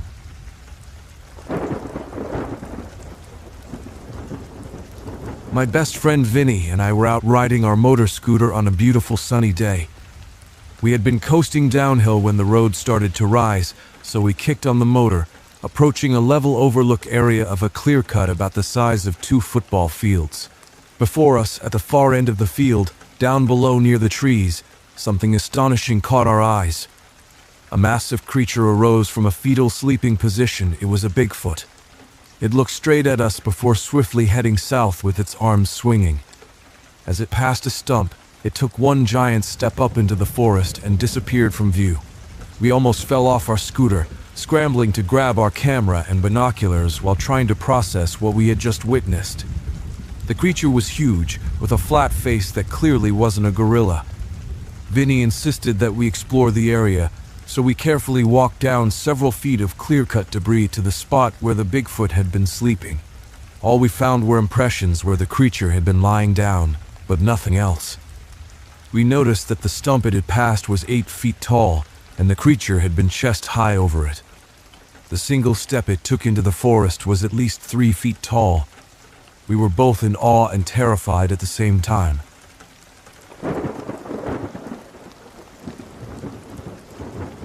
It was October 1993, and my cousin Jane and I were excited to embark on an elk hunting trip on Vinegar Hill. The area was known for its abundance of elk, and we were hoping to bag a big one. Little did we know that our hunting trip would turn into an unforgettable adventure. As we trekked along the creek, we came across a large muddy spot. To our surprise, we found 5 enormous Bigfoot tracks leading into the mud. Each track measured 20 inches long, and they were spaced far apart. Jane and I exchanged puzzled glances, wondering if what we were seeing was real. The following year, during elk bow hunting season, we found ourselves back in the same area. The memory of the Bigfoot tracks still fresh in our minds, we couldn't help but feel a little uneasy. As we hunted in the daylight around 2 p.m., we suddenly heard a loud, piercing eek sound echoing through the forest. Startled, we both dashed back to camp, our hearts pounding. At sunset, our friend Jeremy joined us at camp. As we discussed the day's events, Jeremy noticed movement by a bush and between 3 trees. He squinted, trying to make out what he was seeing. In the fading light, he saw a dark, shaded figure moving through the trees. It was tall, around 6.5 to 7 feet, and walked upright like a human. At first, Jeremy thought it might be his brother, but as the figure disappeared into the woods, he realized it was something else entirely. We couldn't help but think back to the Bigfoot tracks we had found the previous year. Could it be that we had just seen the elusive creature responsible for those massive footprints? We later learned that the area was honeycombed with mines, raising the question of whether these creatures used them as shelter.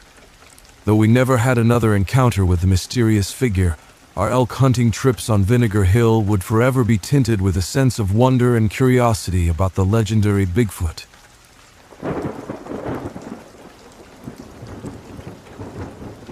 While on a deer hunting trip, my father stopped the vehicle on the side of the road to have lunch. As myself and my 3 brothers ate, I noticed movement several hundred yards away out of my peripheral vision.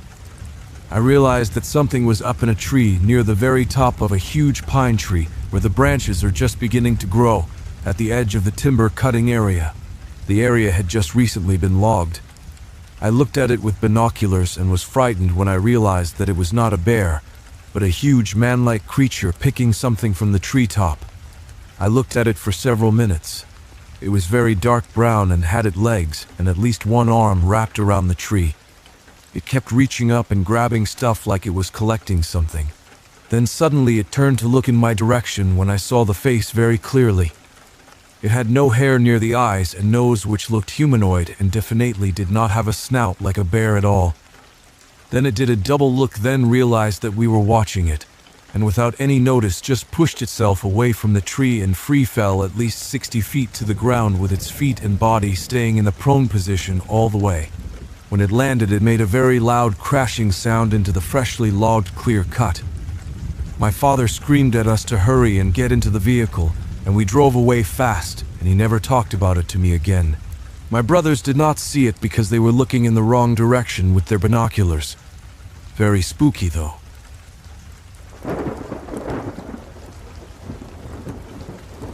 It was the winter of 2020.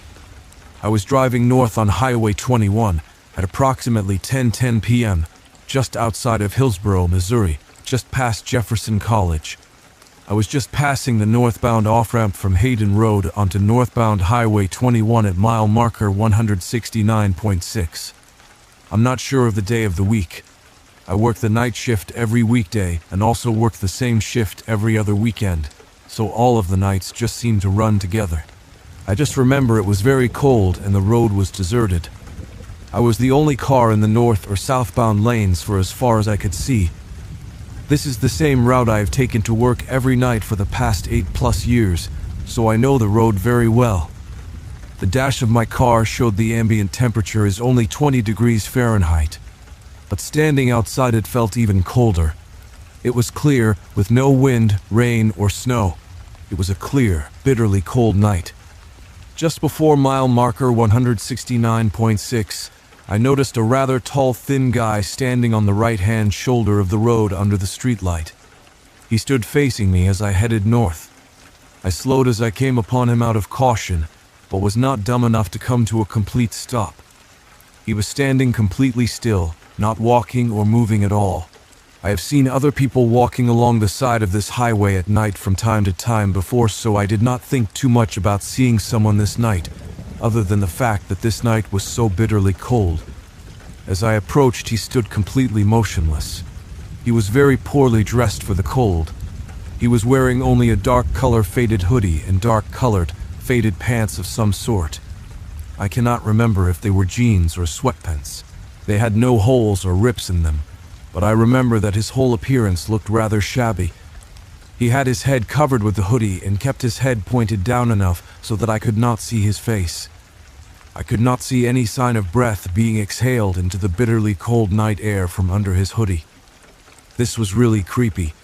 He stood there, completely motionless with his hands hanging to his sides. I remember thinking to myself that if I were out in this kind of cold that was poorly dressed, I would certainly keep myself moving to try to stay warm.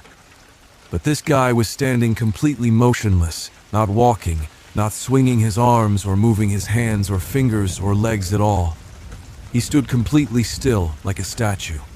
Another very odd thing was that he wore no gloves, so his fingers had to be freezing. He did not have either of his hands in his hoodie pocket or his pant pockets for warmth. The hoodie seemed to fit his frame proportionally well, except the sleeves were too short. His arms were way too long for the sleeves. I could see maybe 3.5 inches of the bare forearm from the bottom of his hoodie cuff to the top of his hand, which looked odd. Everything else seemed to fit okay, but his arms were way too long for the sleeves. This guy was tall. Compared to the mile marker sign which was behind him, I would say that he had to stand 6'9" tall or more. As I slowly drove past him and watched him, it became one of those moments when time seemed to slow down. It was as if it all happened in slow motion.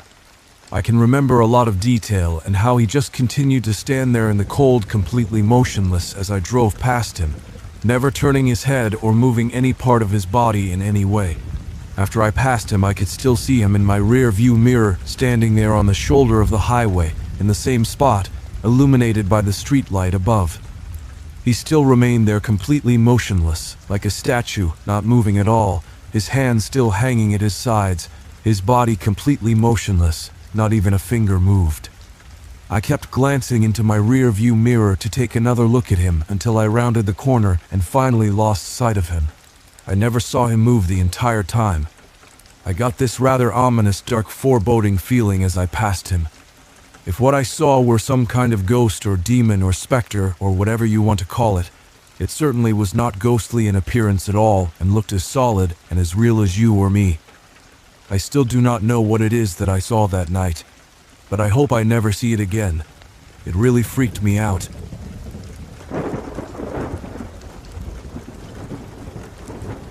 I was about 16 years old at home alone for the night. I fell asleep just fine, but I woke up later at around 3. I couldn't fall back asleep, and then I started hearing this weird high-pitched ring in my ears.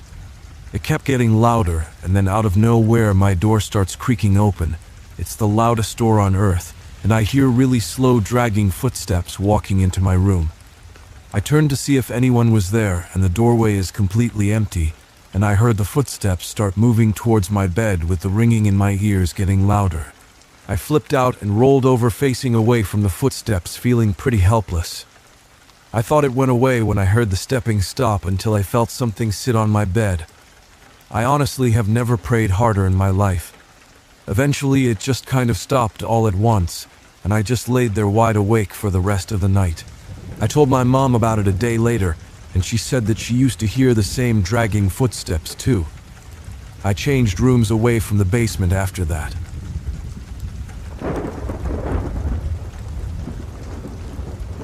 When I was around 8 years old, my family and I lived in this old house that always gave me the creeps. Especially this one room that was kept as our study. Every time I'd walk in or pass this room, I just felt yucky and had the most intense feeling that I was being watched by someone that hated me being in there. Anyways, fast forward a few months, and my father decided that he was going to make the study room mine, as I was sharing a room with my younger brother.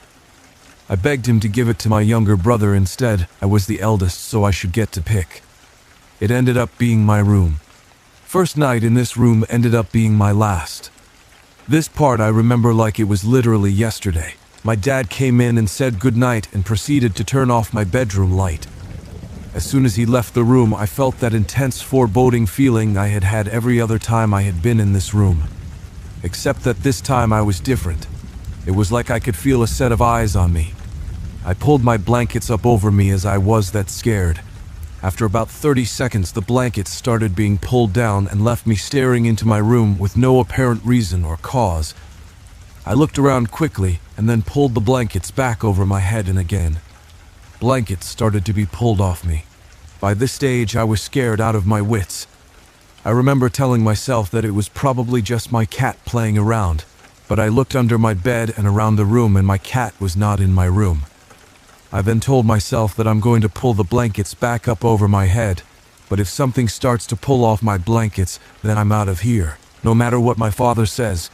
I pulled the blankets back over my head slowly, whilst looking around the room for anything that could be doing this to me.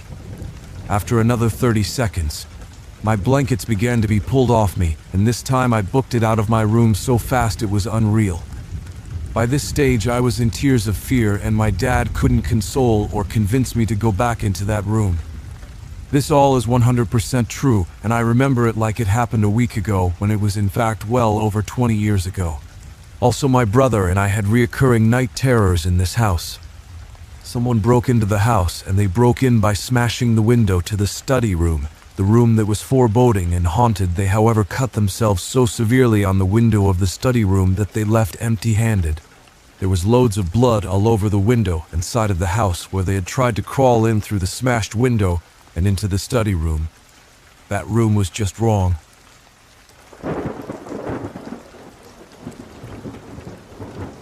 My family lived in Vermont for several years, in a small town called Northfield, south of Montpelier. There's a local legend in Northfield of a thing known as the Pigman. The story has multiple versions, as most do, but some parts are always the same. Back in 1951, the night before Halloween, this 17-year-old kid named Sam Harris went out on his own with a basket of eggs to cause some mischief. Nobody knows exactly what happened to him, just that he never came home and was never found. Years later, some high school kids were out drinking behind the school one night during a dance when this thing came walking out of the woods on 2 human legs.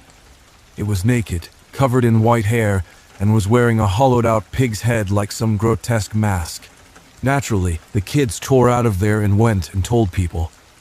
Word spread, and some farmer admitted he'd seen a figure matching that description digging through his garbage one night. Some pigs had also gone missing recently. More sightings were made of the pigman, as it became known, but many times the claims were just kids wanting to get attention. Now, whether this thing is Sam Harris or this thing ate Sam Harris, nobody in town knows for sure. But what they do know is that it isn't afraid of people, and it really likes to eat meat. There's a place just outside of Northfield known as the Devil's Wash Bowl, with a river and waterfalls and several caves. After more sightings of the pigmen were made out by the wash bowl, some people went investigating and found that one cave in particular was littered with animal bones, some of which were pigs. It got around that they'd found the lair of the pigmen, and it became popular for teens to go out to the Devil's Wash Bowl at night and try to catch sight of him. My sister and a couple of her friends went out to the Devil's Wash Bowl their senior year. They took sleeping bags and flashlights and all the gear you take to go camping. I wasn't there to give a first-hand account of what transpired. I was only 8 at the time. I can only tell you what was told to me. There were 6 or 8 of them, depending on who you ask, all couples. They picked several caves, one for each pair. My sister and her boyfriend were in their cave. She was rolling out their sleeping bags, and he was trying to start a fire when they heard some shouts and then screaming from one of the other caves. When they got there, the girl was curled up in a ball in the farthest corner of the cave, and her boyfriend was nowhere to be found. She told them that the pigmen had come trudging into their cave, completely undaunted by their presence. The guy had started shouting at it, both to drive it away and to get the other's attention. The pigman casually picked up a large rock and struck the guy in the side of the head with it, knocking him unconscious. It picked him up, slung him over its shoulder, and shambled out of the cave just moments before the rest arrived. Nobody had seen it exit the cave, nor seen signs of it at all. They did find the rock lying on the cave floor with blood on it, and bare footprints in some soft creek mud outside. The girls all drove into town and went straight to the police. The remaining boys, whether it was 2 or 3 of them, grabbed flashlights and makeshift weapons and scoured the woods around the area. The footprints disappeared at the edge of the road, and they lost the trail there. Search parties were set up. Police and K-9 units and a big coordinated effort, including several other adjoining townships' police forces. A couple days later, some articles of the guy's clothes were found by a search dog. They had been left torn and scattered in an abandoned farmhouse a town over. The missing teen's photo was put up in the area, and one guy came forward. He said the other night he'd awakened to the sound of someone lurking outside his house. He checked out his kitchen window, and someone was rummaging through the trash can by his garage. The person was only wearing a faded and ripped pair of jeans. When the man hit the porch light, the intruder looked up and looked just like the kid in the photo. The only difference was that his body was covered with white hair and his eyes looked kind of hollow.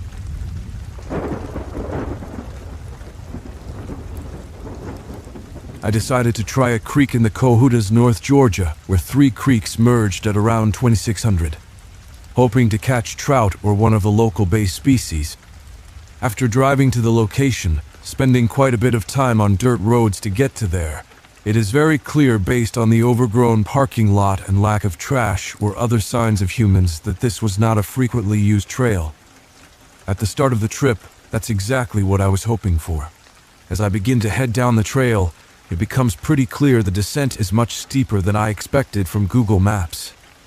After descending roughly 800 over the stretch of a half-mile, I'm already nearing what I think is the end of trout water, but as I mentioned earlier, they have black bay species that live only in this area to target as well. The trail has completely flattened out and parallels the river, which has several creeks feeding into from higher elevations, giving me hope the water will be cold enough. For the first 2 miles, the creek is too narrow and shallow for me to even consider trying to fish it. As I make it further in, eventually enough creeks have merged that the water is consistently at least 6 inches deep, with little pools maybe a foot deep. Stream is about 6-10 feet wide. Once I reached this point, I began to fish the creek anywhere I could feasibly bushwhack to the bank. There weren't many spots I was able to do this.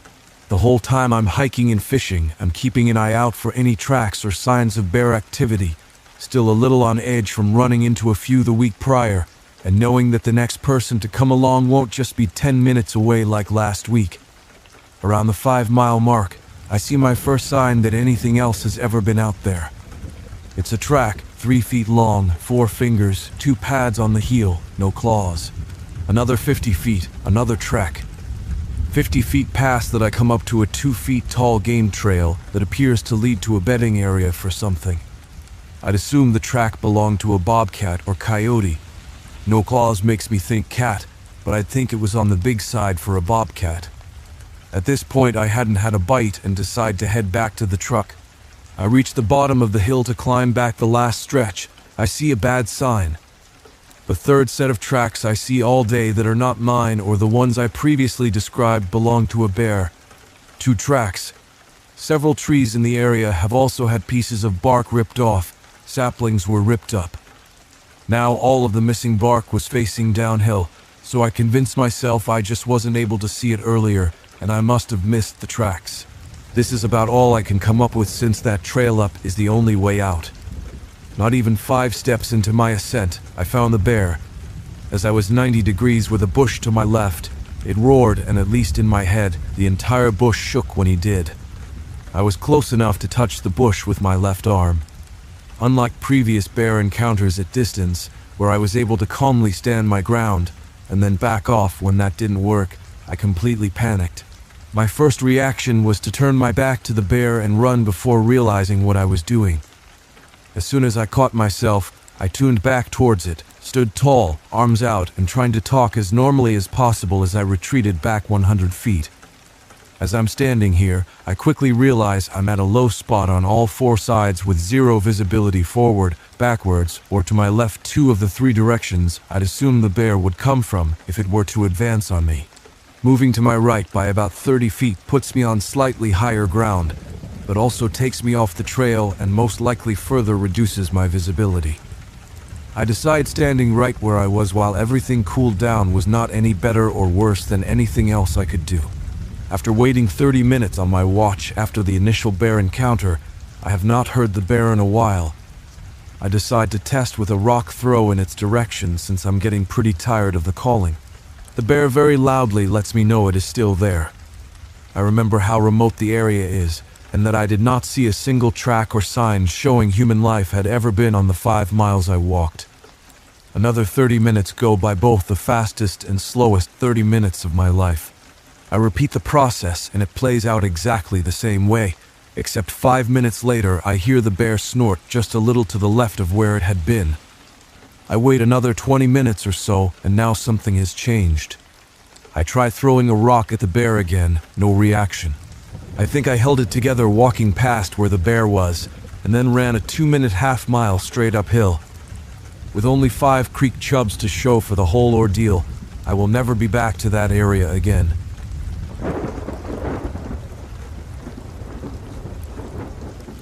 When I was a teenager, a guy was screaming for help in the woods. I still remember I just got home from a friend's. It was around 8 p.m. My parents kept trying to yell back, "Hello," and "We are here," things of that nature. He wouldn't respond. Just intermediate calls for help. When I first heard his scream, I immediately ran and hid in my bedroom.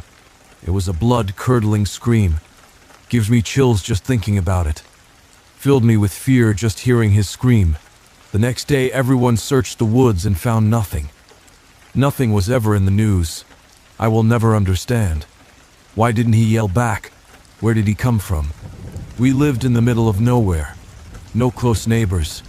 Sometimes I think he was trying to lure us in. He would have seen our lights from our house. The woods was a hill.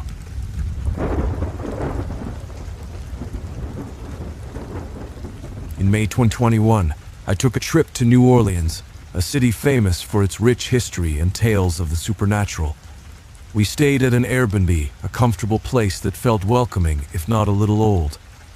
One night, I woke up abruptly from a deep sleep, my gaze instinctively drawn to the bathroom.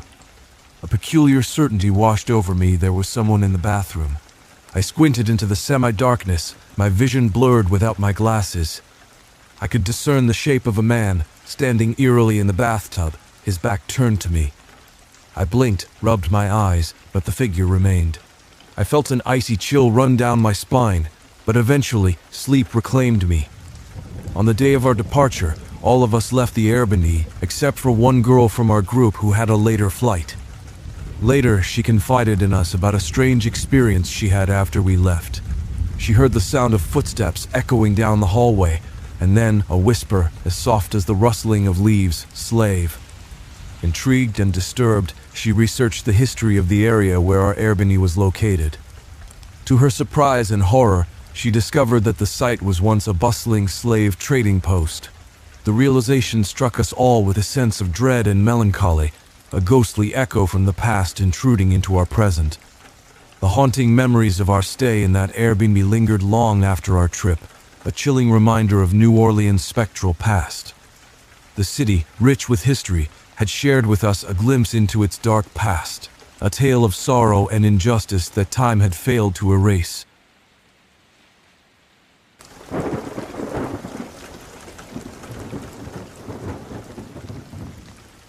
Emily had always felt a deep connection to the wild.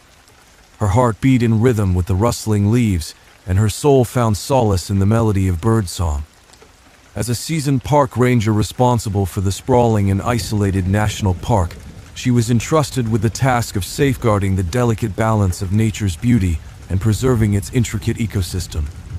It was a role she cherished, a labor of love that gave purpose to her every step. Her days were a symphony of simplicity. Patrolling the trails, monitoring wildlife, and maintaining the trails were rituals that brought her a sense of fulfillment like no other. Emily reveled in the tranquility of the great outdoors, often feeling more at home in the embrace of nature than in the bustling city beyond the park's borders. However, the serenity she had come to know would soon be shattered by a series of unexplainable events that defied the very fabric of her reality. It all began on a seemingly ordinary night. The moon cast a silvery glow over the dense forested area Emily was patrolling. The wind whispered through the leaves, carrying with it an eerie sensation that sent a shiver down her spine. At first, she dismissed the whispers as nothing more than the rustling of leaves or the echoes of her own thoughts bouncing off the trees. But as she continued on her path, the whispers persisted, growing clearer and more distinct with each passing moment. Emily stopped in her tracks, her senses on high alert. The whispers seemed to emanate from all directions, as if the very forest itself was conspiring to share its secrets with her. She strained her ears, her heart racing as she struggled to comprehend the source of the unsettling voices. Doubt gnawed at the edges of her consciousness. Was she truly alone in the wilderness? Days turned into weeks, and the strange and unexplainable occurrences continued to haunt Emily's days and nights. She discovered odd symbols carved into trees, intricate patterns made from stones that defy the laws of nature, and eerie lights that flickered in the distance during the darkest hours. The tranquility she had once associated with the park had been replaced by an unnerving sense of foreboding that seemed to hang heavy in the air. Emily's skepticism, rooted in her scientific upbringing and training, began to waver as the evidence mounted before her. Determined to make sense of the inexplicable, she delved into the park's history.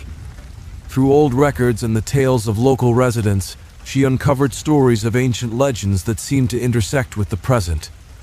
Native American lore spoke of spirits that roamed the land, and tales of eerie occurrences dated back generations. Haunted by her experiences, Emily found herself torn between her duty as a park ranger and a growing fear of the unexplainable. She confided in fellow rangers and locals, sharing her encounters and finding a surprising commonality. Others had experienced similar phenomena in the very same remote areas of the park. Together, they formed a support network in alliance born from shared experiences that offered both solace and validation in a world that had become increasingly elusive. But it was during a climactic moment that Emily faced the heart of the mystery head-on. Armed with a camera and a voice recorder, she ventured deeper into the park, determined to capture evidence of the whispers and unsettling occurrences. As she snapped photos and recorded her surroundings, an unexplainable force seemed to pulse through the very air around her. However, her hopes were shattered when she discovered that her camera's drive had malfunctioned, erasing all the photos she had taken. Her heart sank, frustration mingling with the fear that had been growing within her. The weight of her quest seemed almost insurmountable, the answers she sought just beyond her grasp. But Emily was not one to back down. Determined to uncover the truth, she ventured even deeper into the heart of the park. Armed with a renewed determination, she faced the unknown with courage. Her steps were steady, her heart resolute as she confronted the possibility that the wilderness itself held secrets beyond human understanding. As she journeyed into the heart of the wilderness, Emily found herself enveloped in an atmosphere that seemed to hum with a hidden energy. The air was thick with anticipation, as if the very essence of the park was holding its breath, waiting for her to uncover its truth. In the midst of the towering trees and the eerie silence, Emily's footsteps carried her further into the heart of the mystery. Her camera and voice recorder were her companions, tools that she hoped would capture the unexplainable phenomena that had haunted her days and nights.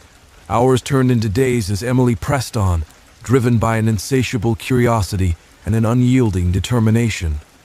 She encountered more of the mysterious symbols, more stones arranged in patterns that seemed to defy all logic, and the ever-present whispers that seemed to dance just beyond the edge of her hearing. But it was in the heart of the wilderness that she experienced the climax of her journey. As she stood beneath the towering canopy, her camera poised to capture whatever awaited her, the air grew still. A palpable tension settled around her, as if the very world was holding its breath. And then, in a moment that defied comprehension, Emily felt a presence that seemed to permeate the very air itself. It was as if the wilderness had come alive, as if the ancient spirits that had once roamed this land were reaching out to her. She raised her camera, her hands steady despite the rush of adrenaline coursing through her veins. But as she pressed the shutter button, a surge of energy engulfed her, causing the camera to malfunction.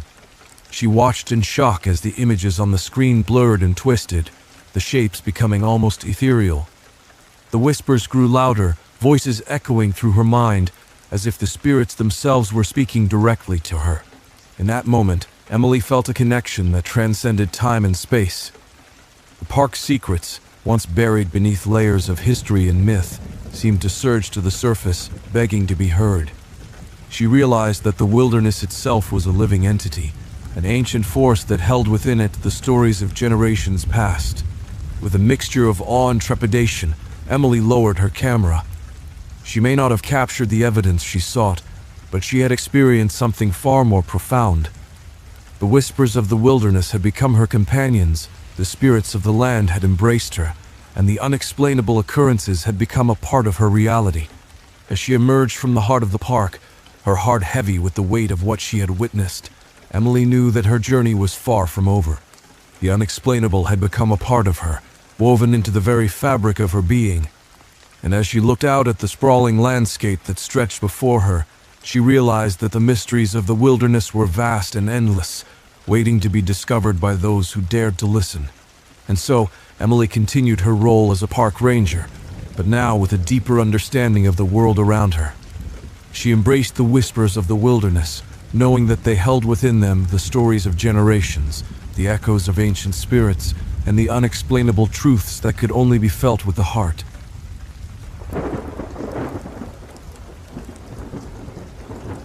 My ex-wife and I saw in plain sight a female cross the road in front of our car. We had to stop very quickly, or we would hit her. This happened at around 9:30 p.m.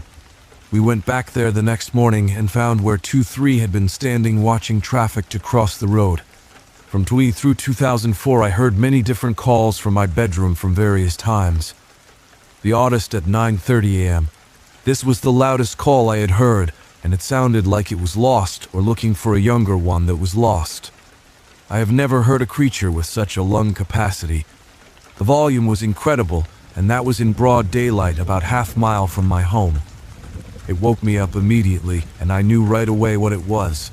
I have excellent audio tape recordings that I recorded as I heard them through a magnified microphone.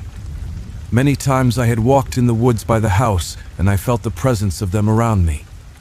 I also found many footprints and the largest pile of feces that I had ever seen, and my dog was very leery of that.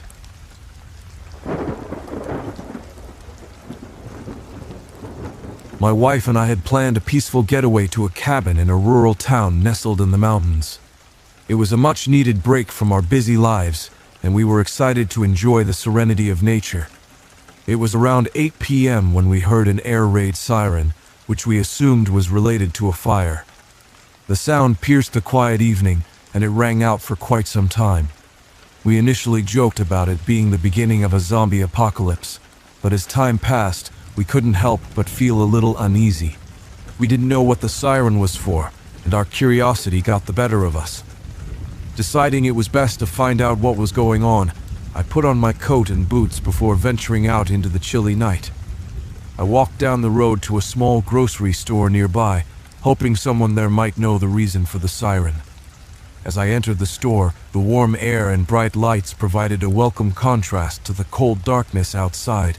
I approached the counter and asked the store clerk if they knew what the siren was for. To my surprise, they looked at me with a puzzled expression and replied, "What siren?" I couldn't believe that they hadn't heard it. I stepped back outside, expecting to hear the siren again, but it had stopped. The eerie silence that had returned was unsettling. I made my way back to the cabin, trying to make sense of what had just happened. Upon my return, I shared the strange encounter with my wife. We were both left with a lingering sense of unease, but we tried to brush it off and enjoy the rest of our stay. However, we couldn't help but wonder about that mysterious siren and why nobody else seemed to have heard it. The mystery of that night would stay with us long after we left the mountains.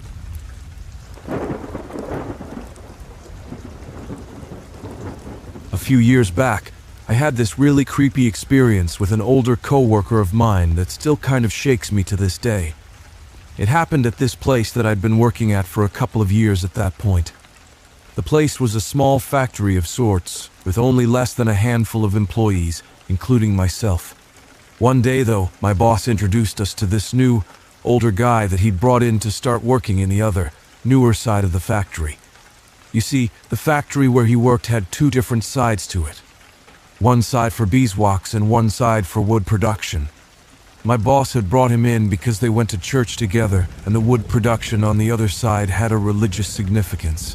The new, older coworker worked there with us for about 1 month before he approached me one day and introduced himself to me. He seemed like a nice guy and even came back to give me a Hershey kiss not long after that. A couple months later, I got asked by our boss if I could go pick up my new older coworker, probably because his car was broken down or something. I agreed to it, so my boss asked me if it was okay to give the coworker my phone number so that we could coordinate via text. I said it was fine and went on my way. I brought him back to the factory with no problems. Soon after that, though, I started to get random and sporadic texts from him late at night. At first, the texts were just about us maybe hanging out soon, while simultaneously apologizing to me because he knew he was much older than I. But then the texts started to get pretty pervy, and they would be as long as a mini book. The texts were just long, misspelled random, pervy compilations. I tried to just ignore the texts, but that only made them start coming more frequently. In the midst of all this one day, my roommates were scrounging for a ride to a casino only a few miles from our house. I gave them a few dollars for a ride, and they said that they'd find their own ride back. So imagine my surprise when they returned only a couple hours later with their own ride all right. Their ride was my creepy coworker. Not only was I creeped the hell out that this pervy jerk now knew where I lived, but I also didn't know how he came to give my roommates that ride. Was it just sheer coincidence or something more? A few days after that, I went to visit a friend at his apartment that was located on our main street running through our small, historic downtown area. When I came downstairs from his apartment, as he was located on the second floor, I made my usual turn, walking on the sidewalk in front of all the main street shops. As I walked past one of the shops that was maybe 2 doors down from my friend's apartment, I thought I saw something out of the corner of my eye, but it couldn't be, could it? To my great dismay, it was him, my creepy-ass older coworker, standing in the doorway of one of the shops and smiling creepily at me from under a black top hat. A couple of weeks after that little incident, I noticed him again as I left my friend's apartment. He was just standing on the sidewalk with that same creepy grin plastered on his gaunt face. Since I had already informed my friend after the last incident, I simply texted him real quick to let him know the creep was back. I got into my car and left after sending the text, so I didn't find out until later that the creepy coworker was gone by the time my friend got downstairs to the sidewalk. At that point, though, the texts were still coming even faster than before. He was even threatening to come by my house if I didn't respond. Long, provocative texts dictating what he'd like to have happened between us if he did just happen to show up at my house. When I would see him during the day at work, though, he would act as though everything were normal, giving no hint of his nighttime persona. After seeing him yet again as I left my friend's apartment, I just so happened to overhear a couple co-workers of mine standing around discussing how weird our new, older co-worker was. Right then, I stepped in and joined the convo, finally showing one of my other co-workers the text messages that the creep had been sending me. I had been working with that particular co-worker for a few years, but I didn't know him too well. He was one of those people who came off kind of grumpy and distant. Still, I told him and my other co-worker not to say anything. They both nodded in agreement, and we went our separate ways to finish up for the day. When I came into work the next day, though, my boss immediately called me into his office. My boss told me that he'd been informed of the situation and the texts, and he wanted to see my phone to read them. I told my boss that I didn't really want to get anyone in trouble, but he said that was besides the point, and that my situation needed to be addressed. My boss also stated that my older co-worker had no right or reason to be texting me and talking to me the way he was talking to me. The boss must have had a pretty good talk with him because all the crap stopped from the older co-worker after that. The other grumpy co-worker of mine apologized to me for saying something to the boss, but I completely understood and I was actually pretty grateful to him for that. I should have been the one to take the initiative to talk to the boss about it, but I was just too chicken. Fortunately, though, that situation seemed to work out for all involved, because life went on as usual and everyone involved acted as though nothing had ever happened. Well, I can't really say that because that situation actually caused the grumpy co-worker and I to talk more and we started dating. We were together for about 3 years and then we got married.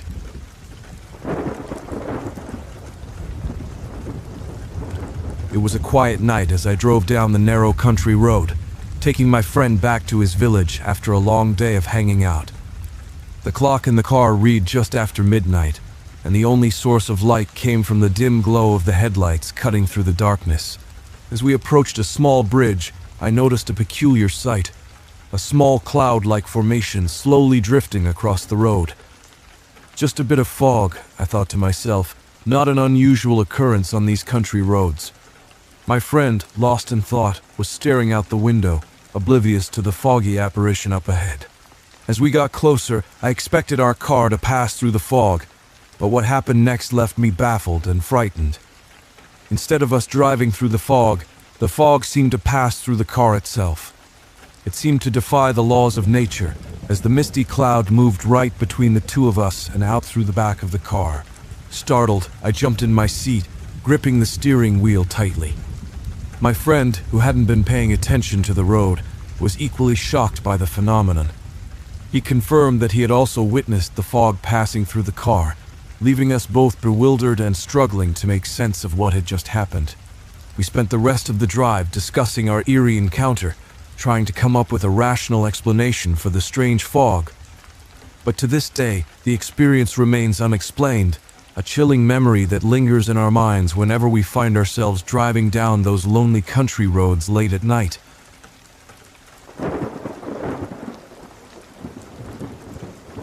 As a kid, I dreamt of being an officer like my father and his dad before him. It kind of ran in the family, so every time I was sitting in the passenger seat of my partner's cop car, it was even more special. It was my very first night, and my partner kept joking on me, ripping on me, and calling me a rookie. But I didn't mind. I was very familiar with the hazing process. It was a boring night. My partner made attempts to break the silence by asking me all sorts of various questions. Other than that, it was silent, not much was happening. We looked around for somebody to apprehend, but to no avail so far. Not much of a first day. We kept on driving with nothing happening until I saw a figure standing on the corner. I told my partner, "Is that something there?" I pointed to the figure that I can now see was a taller man, standing with his head to the ground. She looked around for a bit before shaking her head and concluding it was probably just a homeless man. We drove off. I looked out the window as we passed. He turned his head and watched as we drove off. I thought it was weird, but not weird enough to get involved. We kept on driving when we got a call on the radio. 51150 on South and Boulevard. My partner picked up the radio and told them we'd be on the way. I faintly remembered the 5A150 from training. It had something to do with the crazies. We took a turn to get there faster, and in less time than I'd imagined, we pulled into the house and property they described over the radio. Loaded our weapons, exiting the car, I looked around again. A very quick scan of the neighborhood. That's when on the corner opposite of the one we had come in, I saw him again. The man from earlier, looking down at the floor. I tapped my partner and motioned towards him. She looked at him, and I can tell she was just as confused as I was. She whispered to me, "You get in the house, I'll go talk to him." I nodded, heading into the house. It was huge, and to my knowledge, abandoned. "Hello, it's the police. Is anybody there?" Just then, from a heap on the floor, I heard somebody speak. "You need to leave now. Go!" It was coming from a man holding a wound on his side and bleeding badly. "Sir, who did this to you?" I asked, flashing the flashlight in his direction. "Get out. Get your partner and get out of here before he gets mad," he said, fear audibly in his voice. "Who gets here?" I responded, hearing a little bit of fear in my own voice. He opened his mouth, but before he could speak, there was a gunshot that got both of our attention. I ran outside to see my partner now face down. The man she was talking to was nowhere to be found. I rushed out to her side, kneeling down beside her, flipping her over before checking her pulse. I felt nothing. To show her respect, I closed her eyes before setting her back down. Unholstering my weapon, I walked back into the house aiming it. But to my surprise, the now bleeding man was not there. The house was empty, and his spot was a streak of blood heading out the back door, which I saw now had been busted open. I ran through, looking around. There, at the corner of the fence, stood the tall man looking down. "All right, you freak, hands up." He didn't move. It's like my badge and gun meant nothing to him. He did not fear me. "What are you hard of hearing?" I said. "Put your hands up," trying to make my voice sound more macho now. "And that's how we're playing it," I said, fed up. 1 and 2. Before I could get to 3, he turned to me, looking at me. What I saw made me drop my weapon. His stare felt cold, but he could not be staring at me. There were 2 empty spots on his face where his eyes would usually go. I stumbled backwards into the house, nearly losing my balance but catching myself in the sink, vomiting a bit. I was still shaken up by everything that's happened. It all happened so quickly. I stood over the sink, waiting for the urge to vomit to make a reappearance, and I'd heard footsteps approaching. It was the man I saw before. He came in, wiping the blood from his shirt. He was not injured at all. "I'm sorry, it was truly nothing personal," he claimed with a smug smirk on his face. "You see, my boy has this craving for human flesh, and a boy's gotta eat." He continued to walk towards me. "What is wrong with his eyes?" I said frantically, considering I was more than likely going to die. "He was born without them. Doctors can't explain it, but my boy didn't let it get him down. He doesn't need eyes. He goes by his hearing and his smell." He looked out the door, and here he comes now. I knew what was coming. Just thinking about that freakishly tall, eyeless man and my partner made me sick. I vomited all over the man and myself. He took a step back and called me a disgusting fool, explained to me there would be no mercy, and I ran as fast as I could, grabbing my radio and calling for backup immediately. I actually had to drive down the street to try and hide from this person until my backup arrived.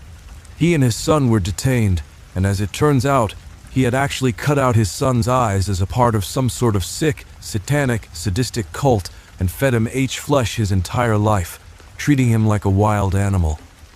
As far as I know, him and his son are still serving time in prison.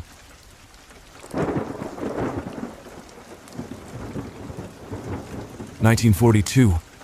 My sister, Clara, and I were thrilled to be spending time with our family at Medibem's Lake. Our parents and uncles had taken us on a week-long fishing trip, and we couldn't have been happier. The lake was a beautiful, serene escape from the world, and we eagerly embraced the opportunity to fish for smallmouth bass from the rocky island near our campsite. Each evening, as the sun began to set, Clara and I would head out to the island with our fishing gear, eagerly anticipating the catch we would bring back to our family. The island was a magical place, with its rugged rocks and the sound of water lapping against the shore. It was there that we felt closest to nature and the wonders it held. One night, as we sat on the rocks with our lines cast out into the water, we heard a strange howling noise echoing across the lake. It was unlike anything we had ever heard before, a melodious singing from someone with a husky voice, haunting and beautiful. Clara and I exchanged puzzled glances, unsure of what could be making such a sound. The singing continued for several minutes before it abruptly stopped, leaving us even more curious and a little unnerved. We decided to pack up our gear and head back to camp, eager to share our strange experience with our family. The following evening, Clara and I returned to the island, unable to resist the lure of the lake and the chance to catch more fish. As we sat on the rocks, the sun setting behind us, we once again heard the eerie singing. This time, however, we were not alone. From the shadows of the island's trees, two enormous, hair-covered giants emerged, their eyes fixed on us with an unsettling intensity. They stood at least 8 feet tall, their bodies covered in thick, matted hair, and their faces a mix of human and animal features. Frozen with fear, we watched as the giants approached us, their hands outstretched towards our bucket of fish. Without a word, they took the fish, their eyes never leaving ours, and then disappeared back into the shadows from which they had come. Clara and I sat in stunned silence, our hearts pounding in our chests. What had we just witnessed? Were these creatures some sort of undiscovered species, or perhaps beings from another world? We couldn't begin to fathom the answers to our questions. We returned to our campsite, our story spilling out in a jumble of excited and frightened words. Our family listened with a mix of skepticism and concern, unsure of what to make of our tale. In the years that followed, the memory of that night remained etched in our minds, a reminder of the mysteries that still lurked in the world. Our encounter with the hair-covered giants would remain one of the most extraordinary experiences of our lives, a moment when the veil between the known and the unknown was briefly lifted, revealing the incredible possibilities that lay beyond.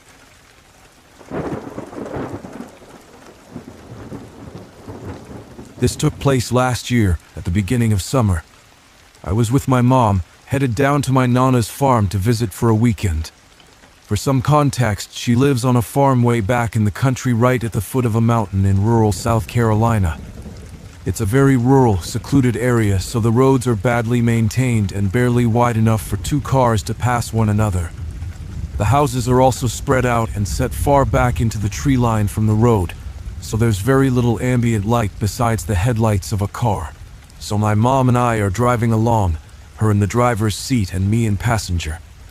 It was around 11 p.m. and we're 15 minutes out from Nana's, deep in the woods with the radio down almost to silent. We come onto this straight stretch of the road in a heavily wooded area, and suddenly this blur of a creature darts out across the road, right at the edge of our headlights.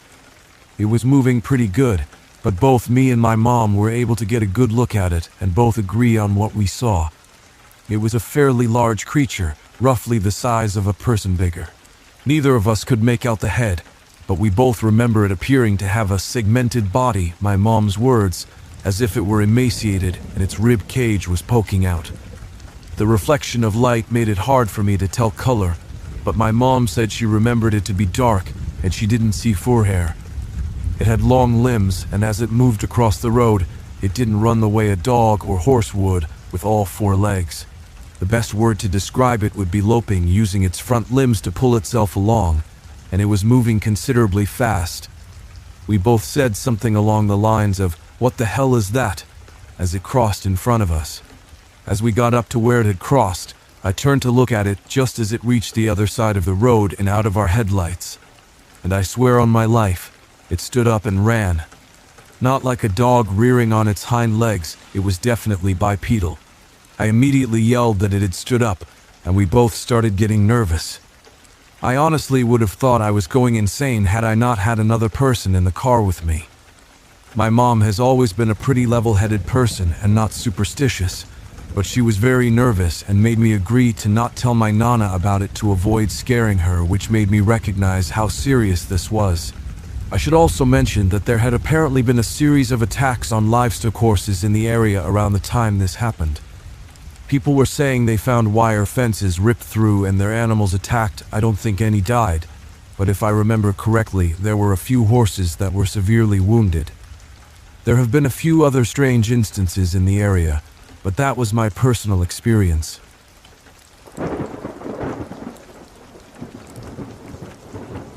In the summer of 1999, my cousin and I decided to embark on an exciting adventure near Timothy Lake, Oregon. Both of us had always been fascinated by nature, and we were eager to explore the backside of the lake and look for any signs of wildlife. Armed with nothing but a .22 rifle for protection, we ventured off the main trail and began our exploration. Our main focus was to find bear signs which had been reported in the area. As we delved deeper into the forest, we stumbled upon a log that appeared to have been torn apart. This was exactly the kind of evidence we were hoping to find. As we examined the area further, however, we discovered something even more intriguing: a series of human-like tracks stretching for about 50 feet. What caught our attention was the enormous stride between each step, nearly 8 feet apart. We couldn't believe what we were seeing and started to wonder if these tracks could be the work of a Sasquatch, a creature we had heard stories about but never truly believed existed. Unsure of what to make of our discovery, we decided to head back to camp and share our findings with our uncle. As an experienced outdoorsman, we believed he might be able to shed some light on the mysterious tracks. To our surprise, he was just as intrigued as we were and agreed to come and take a look for himself. Upon examining the tracks, our uncle couldn't hide his astonishment. He too began to entertain the idea that a Sasquatch might be responsible for the footprints. The thought that we could have stumbled upon evidence of such a legendary creature left us all feeling a mix of excitement and fear. Over the years, our encounter near Timothy Lake has remained a topic of conversation within our family. The mysterious tracks continue to pique our curiosity, and we can't help but wonder if we had indeed crossed paths with a Sasquatch that day. While we may never know for sure, the experience taught us that the natural world still holds many secrets, waiting to be discovered by those daring enough to explore its depths.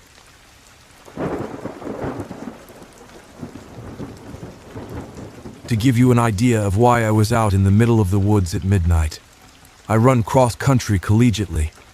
This means that I'm supposed to run every single day 10 miles a day, and I can be particularly lazy about this. When you've been doing it for 7 years, it gets old quick. So more often than not, my roommate and myself will put off our run until late because we struggle to find the strength during the rest of the day. Well, it turns out that we picked the wrong night to be lazy. As 11 p.m. starts to roll around, I told my roommate Matt that we need to get our miles out of the way. He agreed, and we both lace up, grabbed our flashlights, and left our dorm. We live on a decent-sized campus with a lot of woods on the back of it and a full-sized golf course, so we decided to run on the trails out there. At night, it is pitch black and can be hard to see the path even with flashlights, but it breaks the monotony of running the same routes, and we happen to like the adrenaline of being creeped out. So we began our run and started heading towards the woods. Instead of taking the normal trail that leads right through the middle of the golf course, we elected to take a different entrance, and eventually we realized we were lost. It was still possible to see the clock tower on campus from where we were at, so we knew we just had to head in that direction to get home. I wasn't too sure of how to get there from the course path, so we just stopped our run and walked directly through the woods and trees until we ended up on another green of the course that I have never been to before. While we were trying to get our bearings, I noticed a flickering light in the distance. I asked Matt if he saw it also, and he just nodded as we both stared. Slowly but surely, this light got closer and closer. It wasn't long until we realized it was another flashlight from someone on the trail. As I watched the light bob up and down, I began to comprehend what this meant. We weren't alone out here. That didn't make any sense, though. It's almost midnight. Why would someone be 5 miles into the middle of the golf course at this time? Why are they alone? What could they possibly be doing? We were sure it wasn't maintenance because the maintenance building shuts down at 5 p.m. and they wear bright green to give notice to golfers' safety reasons. Soon enough, the silhouette of a tall man came into view, and the distance between us and him was only brought down to 50 feet or so. He stopped dead in his tracks, and we just continued to stare. This really only lasted a minute, but it felt like forever. The man did not seem fazed by us and started walking towards us, but then made a quick turn to the right, which was where the green ended, and the woods began uphill at that. Right before he entered the woods, he turned back to face us. As he did this, he shined his flashlight up at our faces, the kind of way you do to blind someone, and all we heard was the massive footsteps of this guy sprinting and the heaving of his breath. With that very moment, we took off. Let me tell you, I have never ran that fast in my entire life. Even being a collegiate runner, we ran and never looked back until we made it to the street that our campus begins on. I don't know what that man wanted or why he was in the woods so late, but he clearly intended harm to us. This isn't our first weird occurrence in the woods at school, so I may post more soon.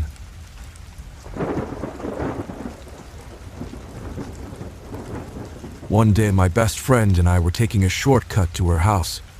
It goes past a few houses and through a small area of woods, crossing a 2-foot wide creek. This particular day, I was wearing one of those jackets that had earbuds, as the string's a must-have item as a 5th grader in 201,011. As we were passing one of the houses, a couple big dogs come running from it, jumping on us and obviously just wanting to play petted. The owner of the house comes out, and I noticed right away that he was acting really fidgety and nervous, saying stuff about the dogs like, "Oh, it's okay, they're nice, don't worry." We made small talk with him about the dogs for a few minutes and turned around to leave. About a minute or so later, we arrived at the small creek when I noticed that one of the rubber earbuds that was on my jacket was gone, and I insisted on going back to look for it. The guy came back out again and offered to help us. He asked what the material was made of, and I said it was made of rubber. We made small talk again, I think about the jacket and how cool it was. Anyway, he said he was going to be right back with his metal detector. He walked away towards his shed, and I said to my friend, "Why does he need a metal detector? The earbud is made of rubber." Next thing you know, he's coming back with, I shit you not, a rifle, and he is literally running towards us. When I'm telling you we ran. When we got to safety, past the creek and near her house, I was telling her we needed to call 911. She insisted that we not do that because her parents would be mad at her. I explained to her with urgency why it's important we called the cops, but she refused and I couldn't force her. I didn't call because I didn't want to do it alone, plus it would have been my first time calling them. I can't remember when if I told my parents that night what happened, but when I told them, they gaslit me and said I was crazy overreacting, that I didn't really see that. I still think about this damn near every day and it haunts me. The second time was, again, in 5th grade, taking place after the first story, but I'm not sure how long after. The friend from the previous story lived near a cemetery, about a 5-minute walk from her house. It was a big cemetery, and we liked to walk around it a lot, plus behind the cemetery was a shortcut through the woods to a big park, which was coincidentally right next to our school. This day we were also with another good friend of ours. We were just walking around the cemetery this day when all of a sudden, a blue truck pulls up next to us in the row, next to where we were walking about 10 feet away or so, not far. I could see 2 guys were in it literally just staring at us, and I again got that weird feeling I got with the first guy. This is hard to explain, but right before the shortcut in the woods is a fence with a cutout that leads to a field of grass and a hill next to it that leads into the neighborhood of where my other friend lived. The hill was really a bunch of dead grass, weeds, sticks, cattails, etc. Anyway, I told my friends I had a bad feeling about these guys, that they were staring at us and quite literally slowly following us with the truck. We booked it to that grass field and through that hill. I had all sorts of cuts and gashes from all the shit that we were running through. When we got to the top of the hill, we turned around and the truck was parked at the top of the hill on the other side, with both men outside of it holding guns rifles. I truly believe they were coming after us, and they were visibly mad that we got away from them. I knew they were after us because they had to have driven through the cutout in the fence, amongst the gut feelings and just the entire situation. We ran to my friend's house, noticed her parents who truly didn't seem too worried, and drove my other friend and me home. I don't even remember if I told my parents about this time since they gaslit me when I told them about the last time. I just can't shake the fact that this shit really happened when I was in 5th grade. 10, 11 years old. I also can't believe how lightly my parents took the situation. I'm honestly traumatized about what happened, and I think about it a lot. I just needed to tell some people what happened, but I have trouble getting my thoughts into words. Thanks for listening. Hope you already fallen asleep. See you tomorrow at the same time.